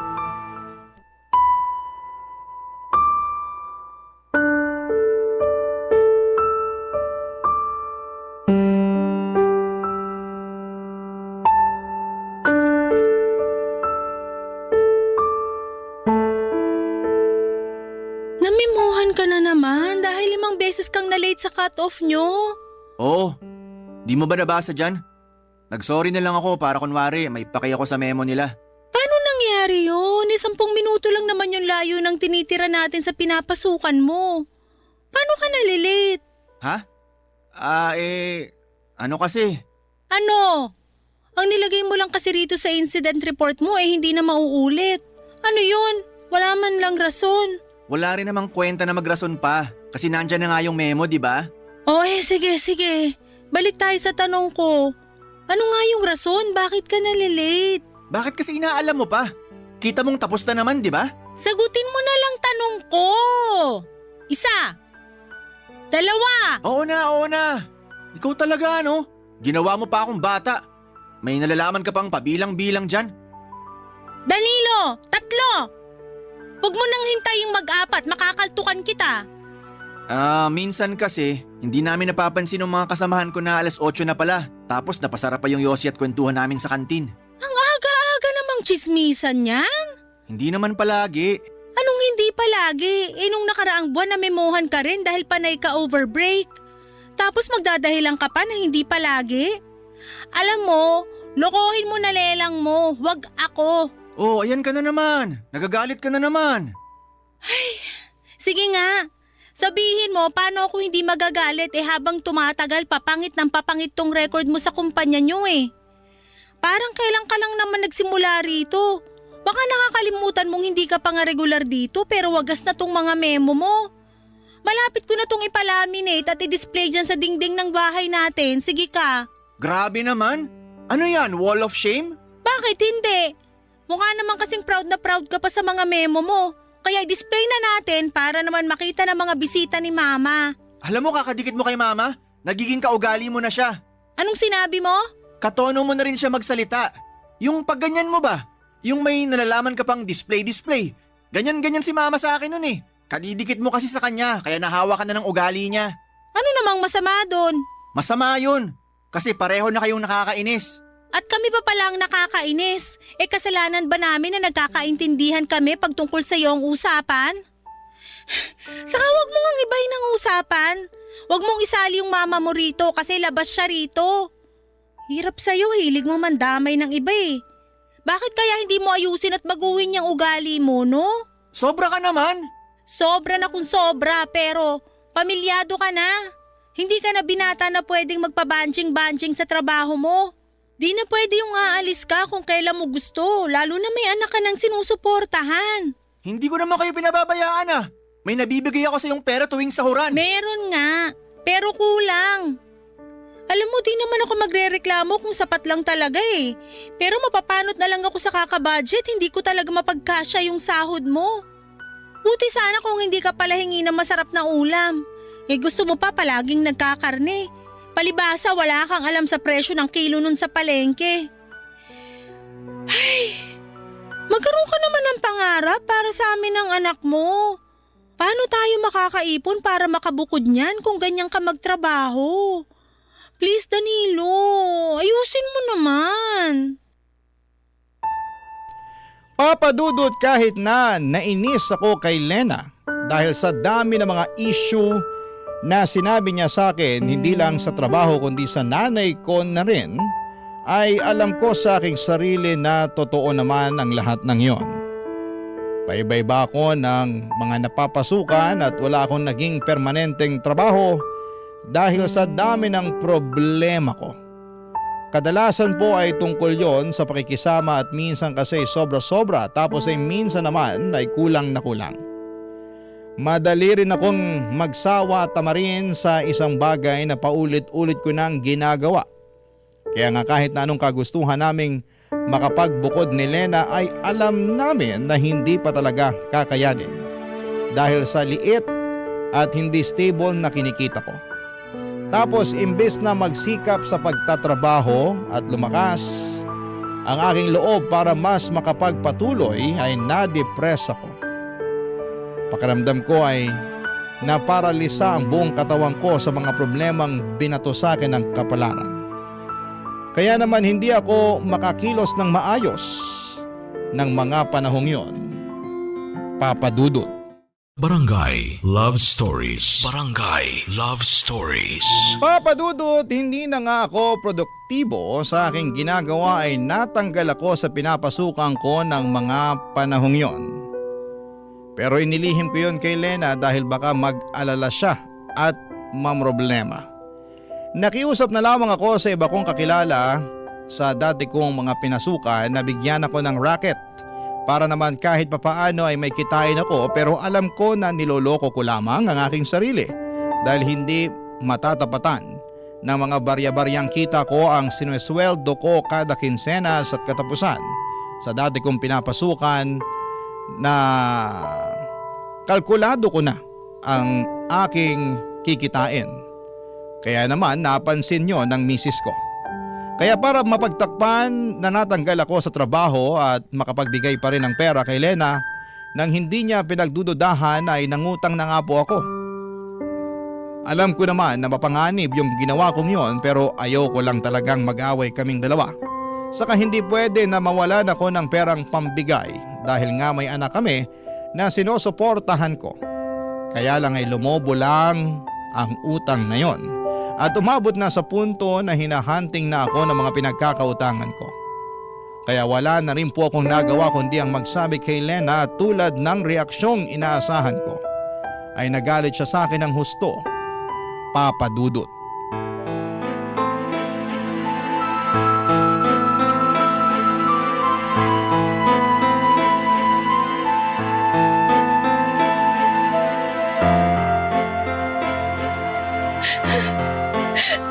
Danilo, ano bang pumasok sa isip mo para gawin yung bagay na yun?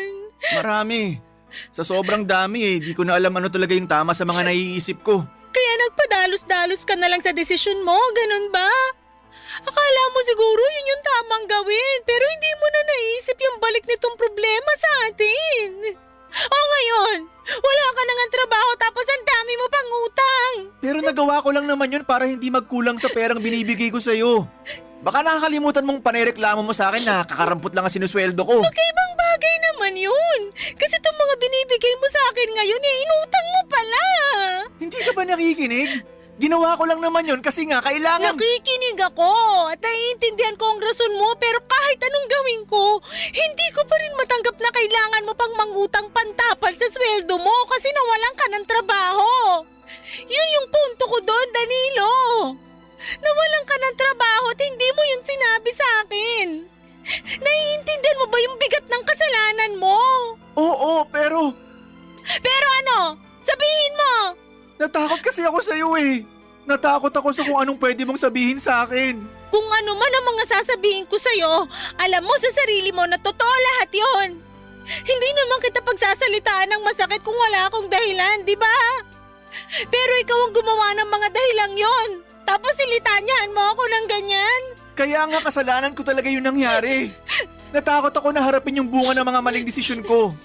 Natakot ako na marinig sa'yo lahat ng mga pagkakamali ko kasi kilala ko ang sarili ko eh. Imbis na tanggapin yung mga kasalanan ko at magsikap, madali ako maapektuhan. Kaya nalulugmok agad ako. At yun din ang dahilan kaya naging desperado na ako. Sana iniisip mo man lang kami ng anak mo bago ka naging desperado. Iniisip ko naman kayo. Palagi ko kayong iniisip kaya nagawa ko yung mga bagay na yun. Maniwala ka sa akin, Lena. Mahal na mahal ko kayo ng anak natin. Ewan ko, pero malapit na talaga akong maniwala sa mama mo na hindi ka maasahan. Si mama na naman. Alam mo, namumuro na talaga sa akin yung nanay ko na yan. Bakit ka nagagalit sa kanya? Totoo naman yung mga sinabi niya. Saka kumpara sa akin mas matagal ka nang nakasama ng nanay mo kaya kabisado na niya yung ugali mo. Oo nga, pero hindi pa rin tama na sinisiraan niya ako sa'yo. Hindi ka niya sinisiraan. Ikaw ang sumisira sa sarili mo. Pwede ko naman kasing hindi paniwalaan yung mga sinasabi niya dahil araw-araw nagbabago ang tao para sa ikabubuti niya. Pero hindi mo yung magawa sa sarili mo. Sa katunayan, puro na lang sa ikasasama mo at ng pamilya natin yung mga ginagawa mo. Sabihin mong hindi, patunay yung mga memo mo sa dati mong trabaho sa mga violation na pinaggagawa mo. Sorry na, hindi ko naman sinasadya eh. Siguro nga tama kayo ni Mama na masyado kong sutil at hindi maaasahan. Ewan, personalidad ko na siguro. Akala ko noon walang makakapagpabago sa akin kasi kahit nga mga pangaral ng nanay ko hindi ko sinusunod. Sabi niya mag-aral daw ako ng mabuti para makapagtapos ako pero inayawan ko kasi nahihirapan ako. At tingin ko hindi para sa akin na pag-aaral. Pero mas nahihirapan ako ngayong maghanap ng matinong trabaho. Dahil prioridad ng mga ina-applyan ko yung mga may tinapos. At wala ako noon. Kaya nga baka isipin mo yang mabuti dahil hindi mo na mababalik yung nakaraan. At kahit na magsisi ka pa at magmukmok, wala ka nang magagawa. Alam mong hindi yan ang sagot kundi magpakatino at magpatuloy. Pero kung hindi mo talaga kaya, hayaan mo akong tulungan ka. Ako na magtatrabaho, ikaw magbantay sa anak natin. Papadudot para akong binanlian ng kumukulong tubig na sinundan ng isang balding punong-puno ng yelo dahil sa mga sinumbat sa akin ni Lena. Lahat kasi yon ay totoo at para bang natapakan noon ang aking pagkalalaki. Kasi wala naman akong nagawa, alam ko na pag ako lang ang dumiskarte ay lalo kaming mababaon sa utang. Nung ako pa nga lang mag-isa ang nakakaalam ng problema ko ay para bang masisira na ako ng ulo. Kaya nga tulad ng payo sa akin ng kinakasama ko ay nagsikap ako sa paghahanap ng trabaho. Pero pinag-isipan ko rin naman kung siya na lang muna ang pagtatrabahuhin ko dahil mas madiskarte at malakas ang loob niya kaysa sa akin. Hindi nga nagtagal ay pumayag akong mamasukan si Lena at kapag rest day niya ay ako naman ang rumaraket. Pinatos ko na talaga kahit na anong pwede katulad ng pagtatao sa mga tindahan, pagiging delivery boy or waiter sa mga catering event. Lahat ng yon ay ginawa ko para makapag-ipon ng pambayad sa aking mga utang. At hindi yon lingid sa kaalaman ng nanay ko, Papa Dudu.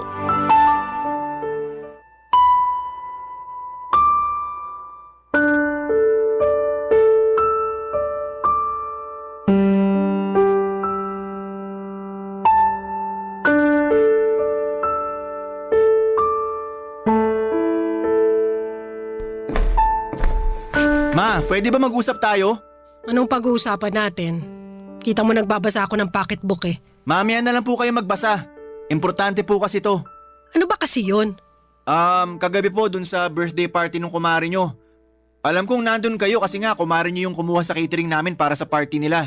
Andun nga ako. O tapos? Anong o tapos? Manaman naglolokohan ba tayo rito? Oo. Naglolokohan lang tayo rito kasi hindi ko maintindihan yung tinutumbok ng usapang to. Ano ba kasi ang gusto mong sabihin? Sabihin mo na. Hindi yung inaabala mo ang pagbabasa kung lentik ka. Tinatawag ko kasi kayo kagabi doon dahil isa ako sa mga waiter. Pero hindi nyo man lang ako pinapansin.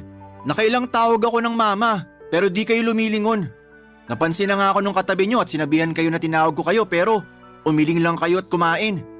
Inisip ko na lang na baka wala kayo sa mood makipag-usap kaya nagtrabaho na lang ako. Pero pagdaan ko ulit sa likod nyo, narinig ko na nabanggit ng katabi nyo yung pangalan ko. Kasi nga raw nakita niya ako na nag-waiter sa catering service tong party na yon. Pero sabi nyo, hindi ako yon. Na wala kayong anak na ganun ang trabaho. Tama ba naman yun?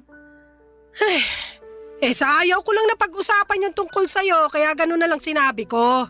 Tinatanong ko kung tama ba yun kasi nakaka-insulto kayo Para sa akin tama yon.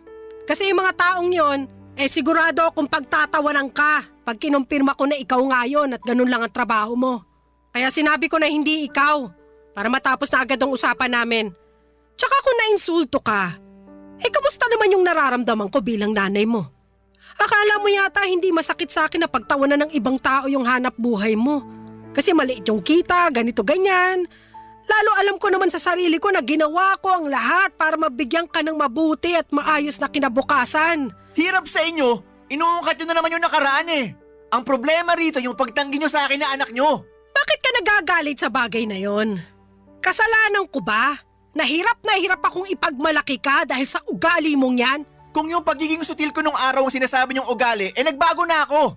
At nagsisikap na ako ngayon para sa pamilya ko, ma. Dapat lang naman talaga na magsikap ka. Dahil nabanggit sa akin ni Lena na marami ka raw pinagkakautangan na kailangan mong bayaran. At lahat ng yon ay kagagawa ng padalos-dalos mong desisyon sa buhay.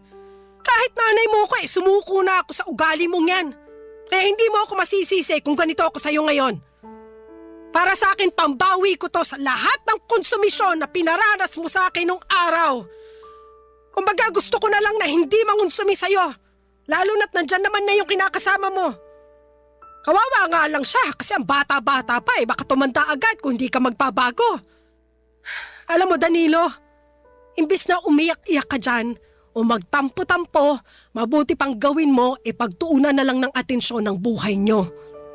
Magsumikap ka para makabayad ka sa mga utang nyo. Magpakatino ka sa pagtatrabaho para matustusan mo ang mag-ina mo. Patunayan mo sa akin na responsable ka na. Baka sakaling magbago ang tingin ko sa'yo at maipagmalaki na kita.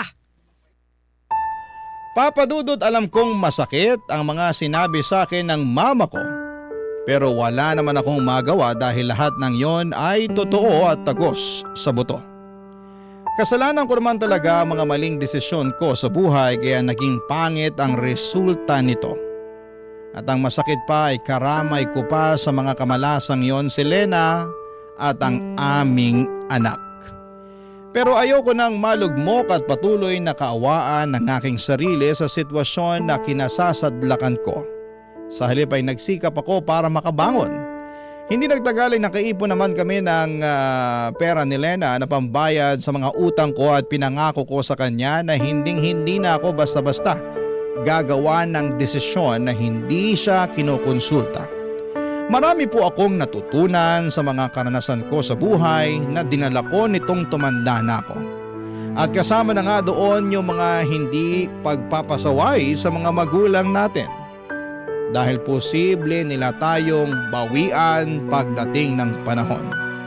Pero hindi naman ako tuluyang kinahiya at tinakwil ng mama ko and in fact, maayos ang relasyon namin ngayon dahil pinatunayan ko sa kanya na seryoso na ako sa pagbabagong buhay para sa ikauunlad ng aking sarili. At yun naman ang pinaka-importante. Hanggang dito na lamang po ang sulat ko, Papa Dudut. Maraming salamat po sakaling mapili po ninyong i-ere sa programa ninyong Barangay Love Stories. God bless and more power sa inyong istasyon. Ang inyong forever kapuso at kabarangay, Danilo. Anong say mo sa Barangay Love Stories na ito? Pagkwentuhan natin sa comment section yan.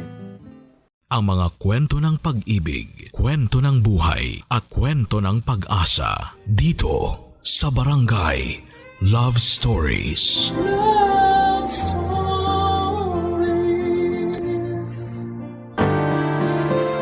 Maraming kayang tiisin ang pagmamahal na nararamdaman natin. Mapa, pisikal o emosyonal. Ikaw, kabarangay, ano ang kaya mong isakripisyo para sa mga taong mahal mo? Dear Papa Dudut, itago niyo na lamang po ako sa pangalang Joanne, 29 years old at isang masugid na tagapakinig dito sa Antipolo. Nasa second year college ako nang makilala ko si Denver. Siya ang first boyfriend ko at first sa lahat ng pwedeng maging first pagdating sa pakikipagrelasyon. Kaya naman sobrang minahal ko talaga siya noon.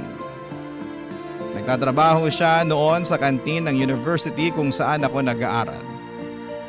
Hanggang sa nabuntis niya ako noong nasa third year na ako. Nagalit po ang mga magulang ko kasi panganay ako sa magkakapatid. At ako ang inaasahan nilang tutulong sa kanila sa mga gastusin kapag nakatapos na ako. Kaya naman umalis na lamang ako ng bahay at pinanagutan naman ni Denver ang anak namin. Naalala ko na naiyak pa ako nang sabihin niya sa akin na mahal niya ako at ang magiging anak namin. Kaya hindi niya kami pababayaan kahit na anong mangyari, Papa Dudut.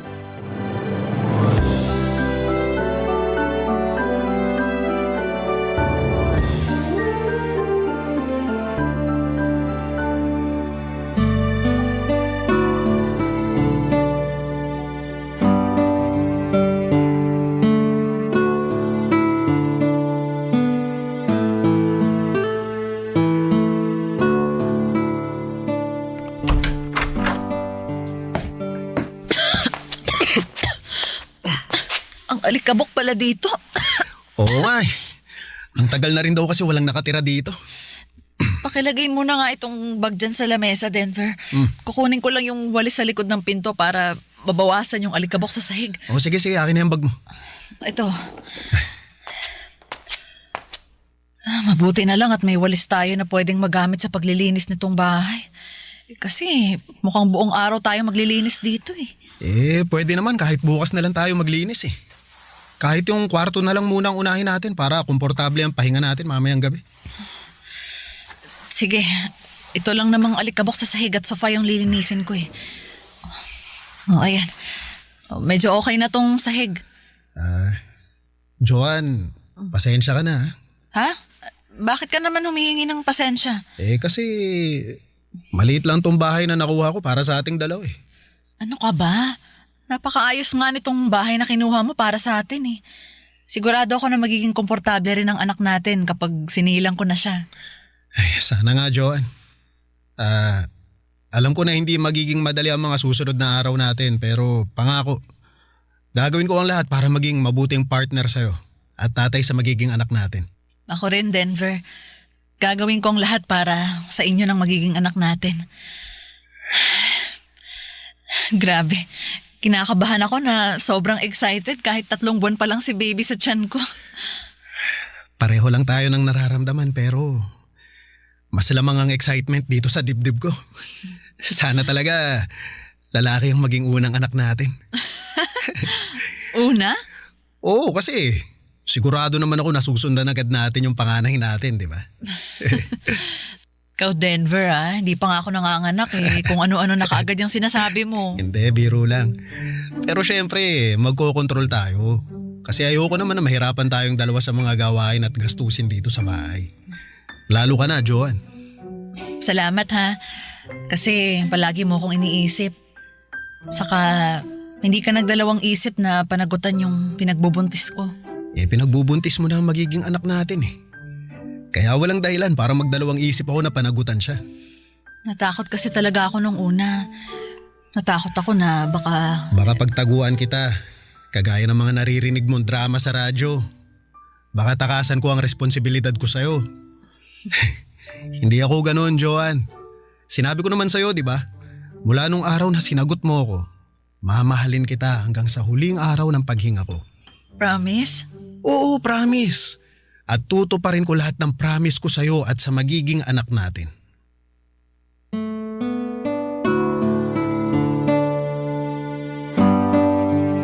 Hindi naman ako materialistic na tao, Papa Dudut.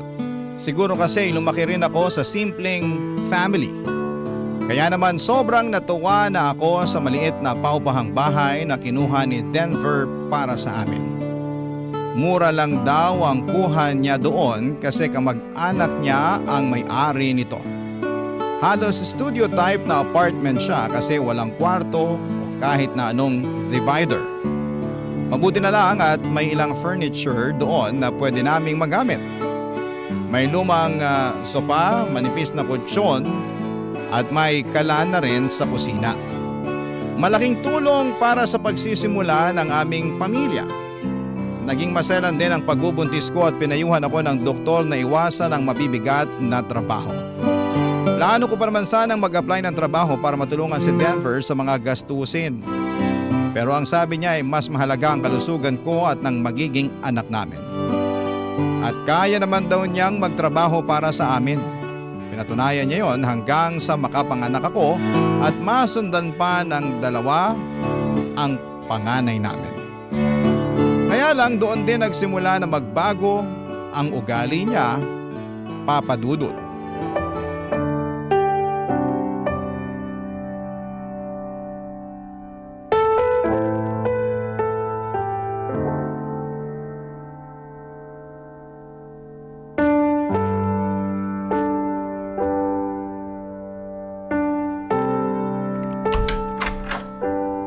Inabot ka na naman ng madaling araw sa labas Napasarap kasi yung kwentuhan namin ng mga kasamahan ko sa trabaho Kwentuhan o inuman? Ikaw, asawa ba kita o security guard ng bahay na to? Dami mo sinasabi. Papasukin mo kaya muna ako ng bahay kasi nilalamok na ako dito sa labas Pasok ka na. Anong pagkain natin? Meron ka naman sigurong tinira para sa akin. Ipaghain mo na nga ako kasi nagugutom na talaga ako. Dali. Hindi mo ba nabasa yung text ko kanina? Wala nang bigas at wala na rin akong pambili kahit sitaw man lang.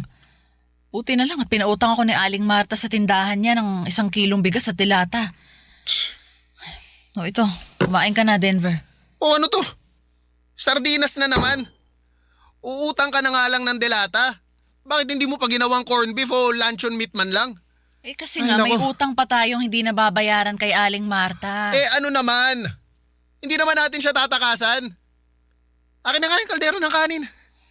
O ito, Oh, bakit naman ang konti nitong kanin na tinira mo sa akin, Joanne? Eh parang halos tutong na lang to ah. hindi naman Denver. Marami pa yung kanin, oh. Nakadalawang subo na nga lang ako kanina eh. Bihira, ano ba naman buhay to? Pagod na nga ako sa trabaho. Wala pa akong dadat na maayos na pagkain dito sa bahay. Eh sa'yo din naman nanggagaling ang lahat ng perang ginagastos ko sa bahay na to. Ha? Ano ibig mo sabihin? Kulang yung perang binibigay ko sa'yo? Hindi naman sa ganon. Ikaw, Joanne, ha? Ha? Aray, Denver, nasasaktan ako. Bitiwan mo nga yung braso ko. Gusto ko lang ipaalala sa'yo na ako lang ang nagtatrabaho sa bahay na to. Kaya kailangan mong gawa ng paraan na makakain ako ng maayos dito. Ginagawa ko naman ang paraan, ah. Anong paraan tong paghain mo ako ng sardinas para sa hapunan? Buti sana kung hindi ako nagbibigay ng pera sa'yo. Pero Denver, mas lumiit kasi yung binibigay mong pera sa akin. Ha? Nahihirapan na nga akong pagkasyahin yung pera na yun sa mga gastusin dito sa bahay. O ngayon, nagre-reklamo ka pa? Aray! Aray, Ha? Denver! Yung braso ko! Nasasaktan na talaga ako!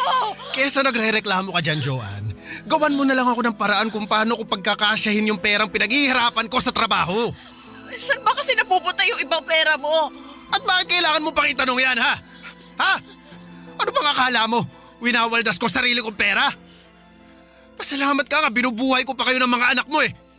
Kaya tigil-tigilan mo yung pagre-reklamo mo. Ayusin mo ang pagsisilbi mo sa akin, ha?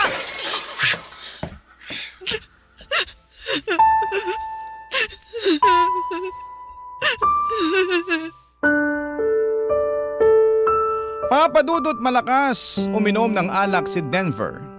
Kahit noong bago pa lamang kami na magkarelasyon. Madalas silang mag-inuman ng mga pinsan o katrabaho niya. Kahit noong nagsasama na kami ay hindi pwedeng wala silang weekling inuman session ng mga katrabaho niya. Ang nasa isip ko noon ay ayos lang naman sa akin kasi pinagpagura naman niya ang perang ginagastos niya doon. Kaya lang po simula nang makapanganak ako ay naging madalas ang pag-uwi niya ng nakakainom at lumala pa yon nang masundan pa ang anak namin. Naging mainitin din ang ulo niya at nabawasan ang halaga ng perang inaabot niya sa akin. Tinis ko po ang lahat noon, pati na ang pananakit niya ng pisikal sa akin. Kinukumbinsi ko na lamang ang sarili ko na wala lang sa sarili si Denver dahil sa spirito ng alak sa tuwing nasasaktan niya ako. Sa tuwing nasisigawan niya ako. Sa tuwing binabaliwala niya ang dating pagmamahal sa akin. Barangay Love Stories. Barangay Love Stories. Papadudot, may mga oras na naririnig ng mga kapitbahay ang pag-aaway namin ni Denver. Minsan pa nga ay may pumupunta pang barangay tanod kapag sobrang lakas ng sigaw ko dahil sa pananakit niya sa akin. At kapag pinaghaharap na kami sa barangay office, ni minsan ay hindi ako nagsampa ng kaso laban kay Denver.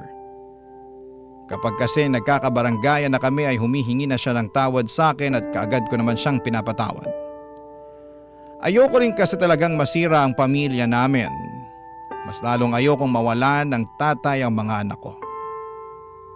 Kaya kahit na ilang beses na akong sinasabihan ng mga kapitbahay namin na hiwalayan na si Denver sa tuwing makikita nila ang mga pasa sa mukha at katawan ko. Sinasabi kong hindi ko kaya kasi mahal ko siya at kailangan siya ng mga anak namin.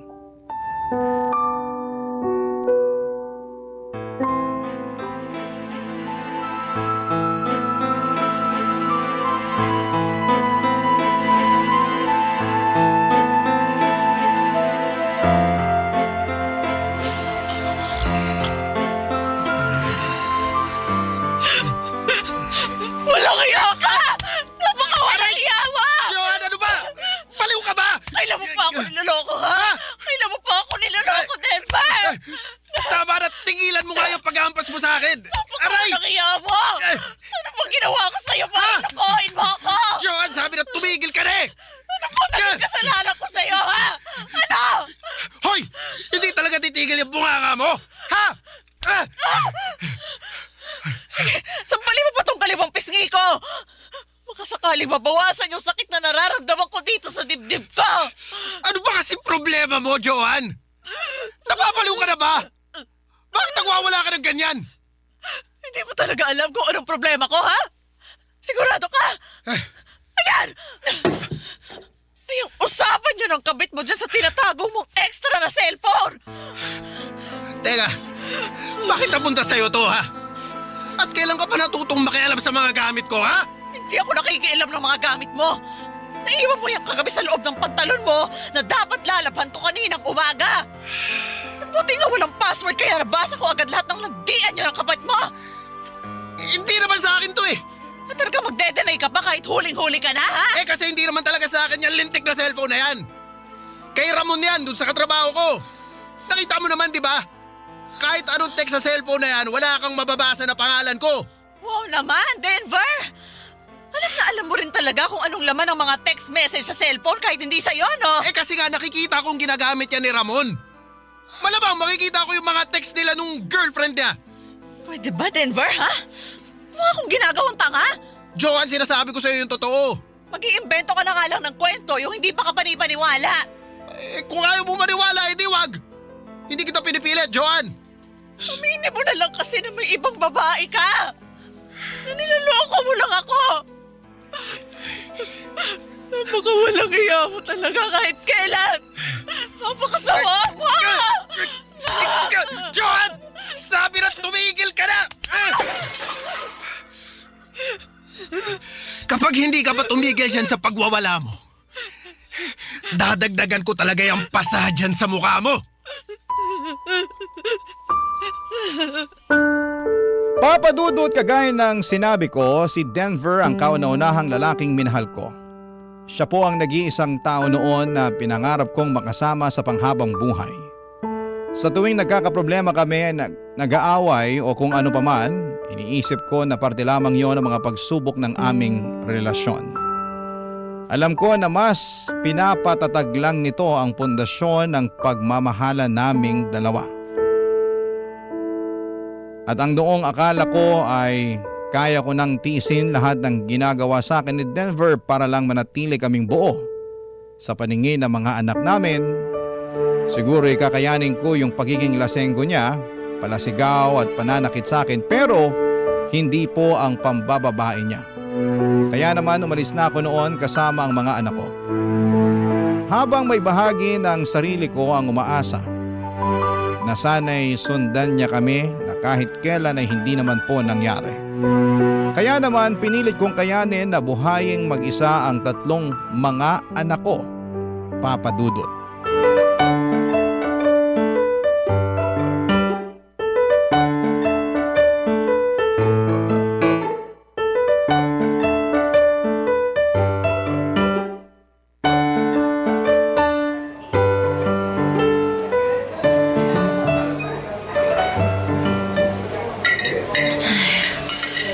Sa wakas, makakapag-lunch na rin ako.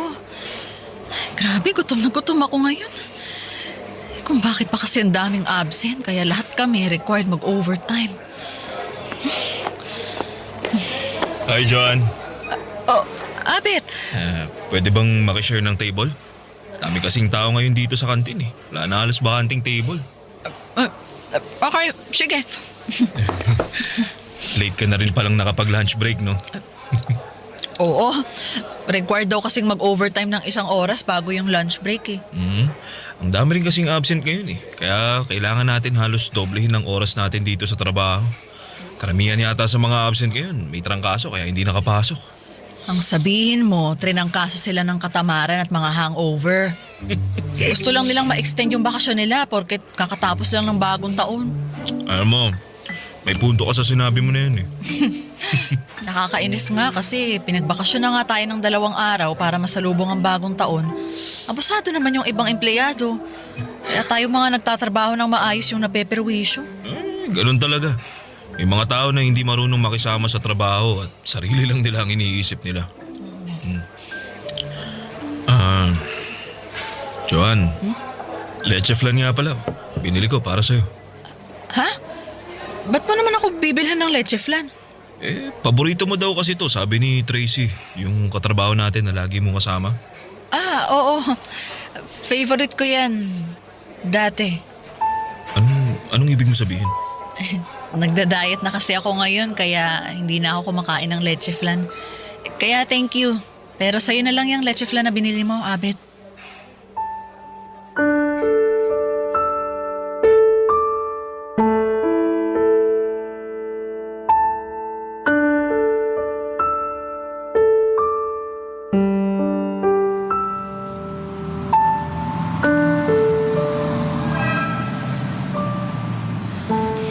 Ano ba yan? Punuan yung mga jeep na dumadaan. Oh, Joan! Nandito ka rin pala sa waiting shed. Nag-overtime ka na naman.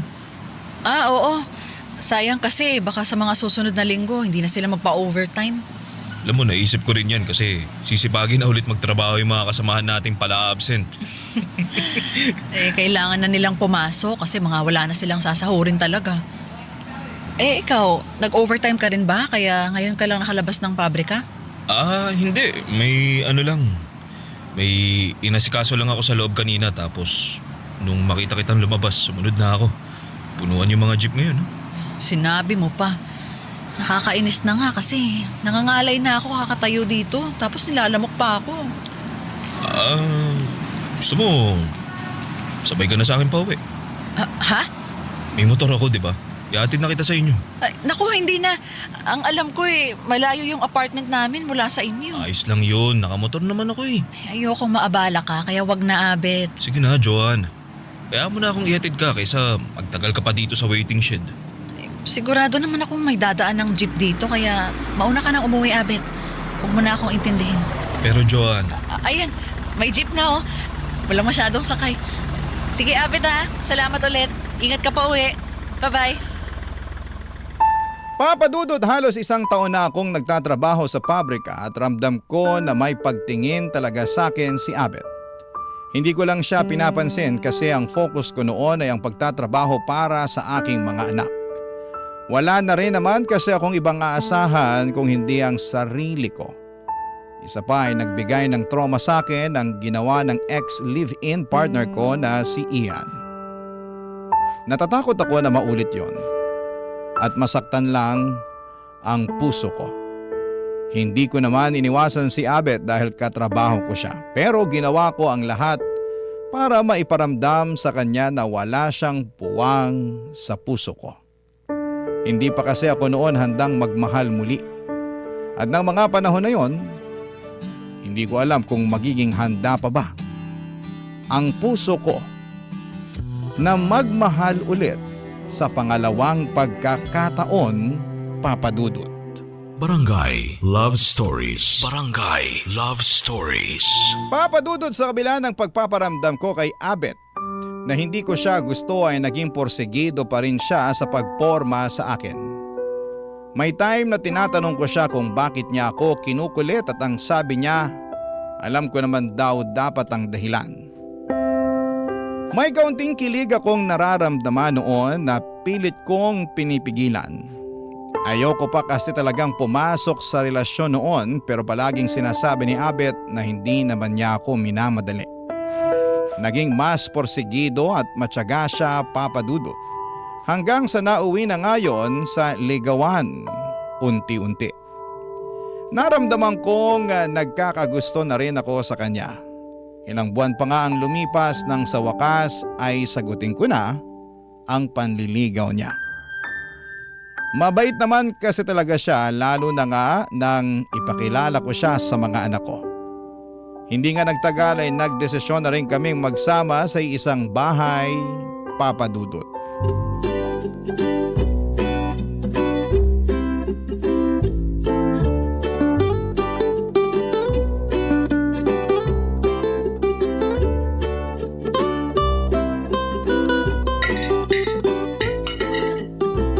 Abet, ito pa ang kanin, no? Yun oh, salamat. O, dahan-dahan sa pagsubo. Madami pa yung ulam. Pasensya na. Ang sarap kasi talaga nitong adobo na niluto mo eh. The best! Buti na lang, marami kang kanin na sinaing ngayon. Alam ko kasi na mapaparami ka ng kain kasi nga paborito mong iulam yung adobo. Iba kasi kapag ikaw nagluto nito, Joan. Pakiramdam ko, lalo kitang minamahal eh. So, kaya mo lang pala ako minahal kasi masarap ako magluto ng adobo? Ganun Uy, ba? Hindi ah. Kaya kita minamahal kasi masarap lahat ng niluluto mo. Kaya nga, kinulit kitang magsama na tayo sa isang bahay eh. Para araw-araw ko nang natitikman yung mga luto mo. At talagang inamin mo na parang yung masarap na luto ko lang ang habol mo sa akin, ah.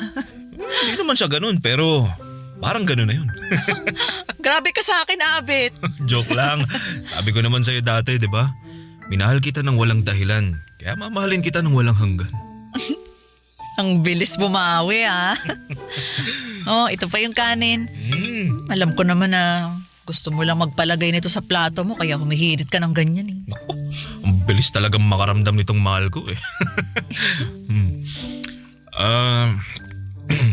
John, sa susunod na buwan, open na ulit yung application para sa mga gustong magsundalo. Magpapasa ka na ng application mo? Oo, sana. Kung okay lang sa'yo. Oo naman. Ang tagal mo nang gustong gawin yan, di ba? Ang tagal mo nang gustong maging sundalo. Pangarap ko talaga to, kahit nung bata pa lang ako. Kaya nga hindi kita pipigilan sa gusto mong gawin. Kahit nakakalungkot kasi ilang buwan tayong mawawala ng komunikasyon yan. Yan nga rin ang iniisip ko eh. Ngayon pa lang nalulungkot na ako kapag iniisip kong matagal ko kayong hindi makikita ng mga bata. Sobrang mamimiss ko sila lalo na yung panganay mo, si Gerald. Sigurado ako na siya ang unang iiyak kapag nalaman niyang matagal ka mawawala dito sa bahay. Sobrang close sa'yo ng batang yun eh. Mamimiss ko ang kakulitan at kaingayan niya. Mabilis lang yun, John. Pagkatapos nun, palagi akong tatawag sa inyo ng mga bata. Sana nga, Abet. Halos 1 taon ka namin hindi makakasama ng mga bata. Para sa inyo din tong gagawin ko. Para sa kinabukasan ng mga bata, kaya konting tiis lang, John. Siyempre naman. Kayang-kaya kong magtiis para sa'yo at sa mga bata. Abet, nagre-ring ang cellphone mo. Oo, sandali lang. Papatayin ko. Sino yung tumawag? Bakit hindi mo sinagot? Si Lian lang yun. Dati kong katrabaho. Baka importante yung dahilan kung bakit siya tumatawag. Dapat sinagot mo na. Nako, mas importante pa tong adobo mo kaysa sa tawag niya. Sigurado kasi ako na mangungutang na naman yun sa akin eh. John, may kanin pa ba tayo dyan? Baka pwedeng pahingi pa kasi bitin pa ako dito sa nilagay mo sa plato ko eh. Sige, sandali lang. Kukuha ulit ako sa kaldero. Papa Dudut, iba talaga kapag kinutuban ako. Alam ko na palaging tama o totoo. Napansin ko rin ang mga kakaibang kilos niya. Pagpapalit niya ng password sa cellphone. Yung madalas na pagtambay niya sa banyo, dala ang cellphone niya at kung ano-ano pa. Pero nang mga panahon na yon ay sobrang mahal ko na si Abet. Lalo ko siyang minahal nang makita ko kung paano naging malapit sa kanya ang mga anak ko. Tinuring niya itong parang mga anak na rin niya, Papa Dudut. 2 taon na kaming nagsasama nang magdesisyon si Abet na pasukin ang pagiging sundalo. Sinuportahan ko siya dahil alam ko na matagal na niyang gustong gawin ang bagay na yon. Naalala ko pa yung hirap noon dahil ilang buwan kaming walang communication. Hanggang 1 linggo bago matapos ang training nila ay sobrang excited na talaga ako at nagbibilang na ako ng mga araw. Kaya lang bigla siyang nag-text sa akin at nagulat ako nang sabihin niyang gusto na niyang tapusin ang relasyon namin, Papa Dudut.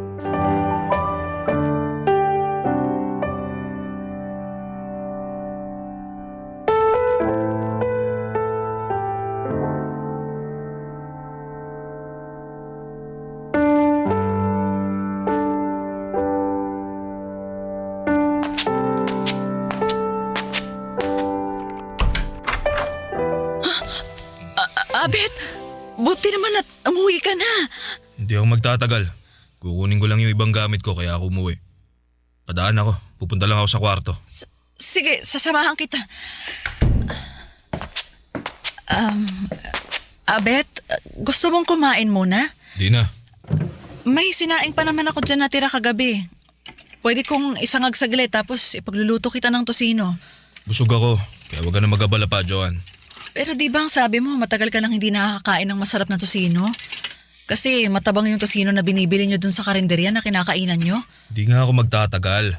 Kaya huwag mo nang abalahin ang sarili mo. Saan ba yung jacket ko na itim? Ito. Mabilis lang naman akong magluto. Alam mo yan, Abet. Kumain ka muna bago ka umalis para naman... John, hindi mo ba ako narinig? Busog ako. Hindi na ako kakain dito, alis na ako agad. Kaya pwede ba, huwag ka na makulit dyan. Pasensya ka na. Naisip ko lang naman yung mga sinabi mo noon bago ka umuwi. Na sobrang namiss mo yung mga niluluto kong pagkain para sa'yo. Kaya ang sabi ko, di ba, iluluto ko lahat ng paborito mo sa oras na umuwi ka dito sa bahay? Pero hindi nga ako umuwi dito para kumain. Umuwi ako dito para kunin yung mga gamit ko. Asan ba yung isang sapatos ko? Ito, nakita ko na. Aalis ka ba talaga kaagad? Ano pa bang kulang sa mga gamit ko? Baka naman pwedeng hintayin mong makauwi mula sa school yung mga bata. Sobrang namiss ka kasi talaga nila eh. Itong t-shirt na to, iwan ko na lang kasi may t-shirt pa naman ako. Abet, saan ba ako nagkulang? Ano bang naging kasalanan ko sa'yo? Joanna, wala kang naging pagkukulang o kasalanan sa akin. Kung wala pala, bakit kailangan mo gawin sa akin to? Bakit kailangan mo akong iwanan? Sinabi ko naman na sa iyo ang dahilan, di ba? Pasensya ka na, pero ayoko na. Hindi na kita mahal at... May mahal ka ng iba? Sino? Yung Leon na palaging tumatawag sa'yo dati? O baka naman ibang babae pa? Ilan ba sila, Abet, ha? Ilan ba silang ipapalit mo sa akin? Aalis na ako. Abet, please naman, baka naman pwede mo pa akong bigyan ng isang pagkakataon, no? Basta mo na lang ba itatapon yung relasyon natin? Ano gusto mong gawin ko? Ayusin natin to. Wala na nga tayong dapat ayusin, Joanne. Hindi man lang ba talaga natin susubukan kahit isang beses pa? Hindi. Kasi alam ko naman kung saan mapupunta to. Alam ko na walang patutunguhan ng relasyon na to. Abet, pakiusap. Nagmamakaawa ako sa'yo. Joanne, huwag kang lumuhod dyan. Tumayo ka. Nagmamakaawa ako sa'yo. Huwag ka nang umalis. Huwag mo kami iwan ng mga bata. Mahal kita. Mahal kita at mahal ka na rin ang mga anak ko. Joanne, bitiwan mo nga mga pinti ko, Joanne! Ano ba? Parang awa mo na, Abet. Parang awa mo na. Huwag mo kami iwan. Joanne! Gagawin ko lahat na gusto mo. Kahit ano. Kahit ano, basta huwag ka lang umalis. Basta huwag mo lang kami iwan ng mga anak ko. Abet. Abet, makiusap. Huwag kang umalis. Huwag mo kaming iwan.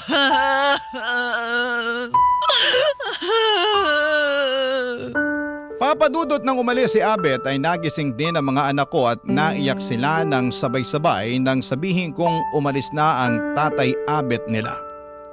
Sobrang naawa ko sa mga anak ko kaya hindi natapos doon ang pagmamakaawa ko kay Abet. Kahit na umalis na siya ng bahay ay palagi ko pa rin siyang tinetext at tinatawagan. Hanggang sa tuluyan ko nang hindi na kontak ang number niya at blinak na rin niya ako sa mga social media accounts niya. Iniisip ko noon kung ano ba ang naging malaking kasalanan ko sa mundo. Bakit kailangan kong maranasan ang paulit-ulit na bighating dinaranas ko noon? Sa ngayon po, Papa Dudut, ay mahigit 1 taon na akong single at patuloy na tinataguyod ang mga anak ko. Kahit kailan kasi ay hindi nagbigay ng suporta si Denver sa akin. Kaya wala na akong ibang pwedeng asahan kundi ang sarili ko. Hindi na rin po ako umaasa na makakatakbo pa ako or makakatagpo pa ako ng lalaking tatanggap at magmamahal sa akin. Ang focus ko ngayon ay mataguyod ang buhay ng mga anak ko at mapalaki silang mabuting tao. Dito ko na po tatapusin ang sulat ko at naway nakapag-iwan po ito ng aral sa ating mga kabarangay. Ang inyong forever, kapuso at kabarangay, Joanne. O ikaw, kabarangay, kumukulo rin ba dugo mo? Pwede kang mag-iwan ng comment sa ating comment section.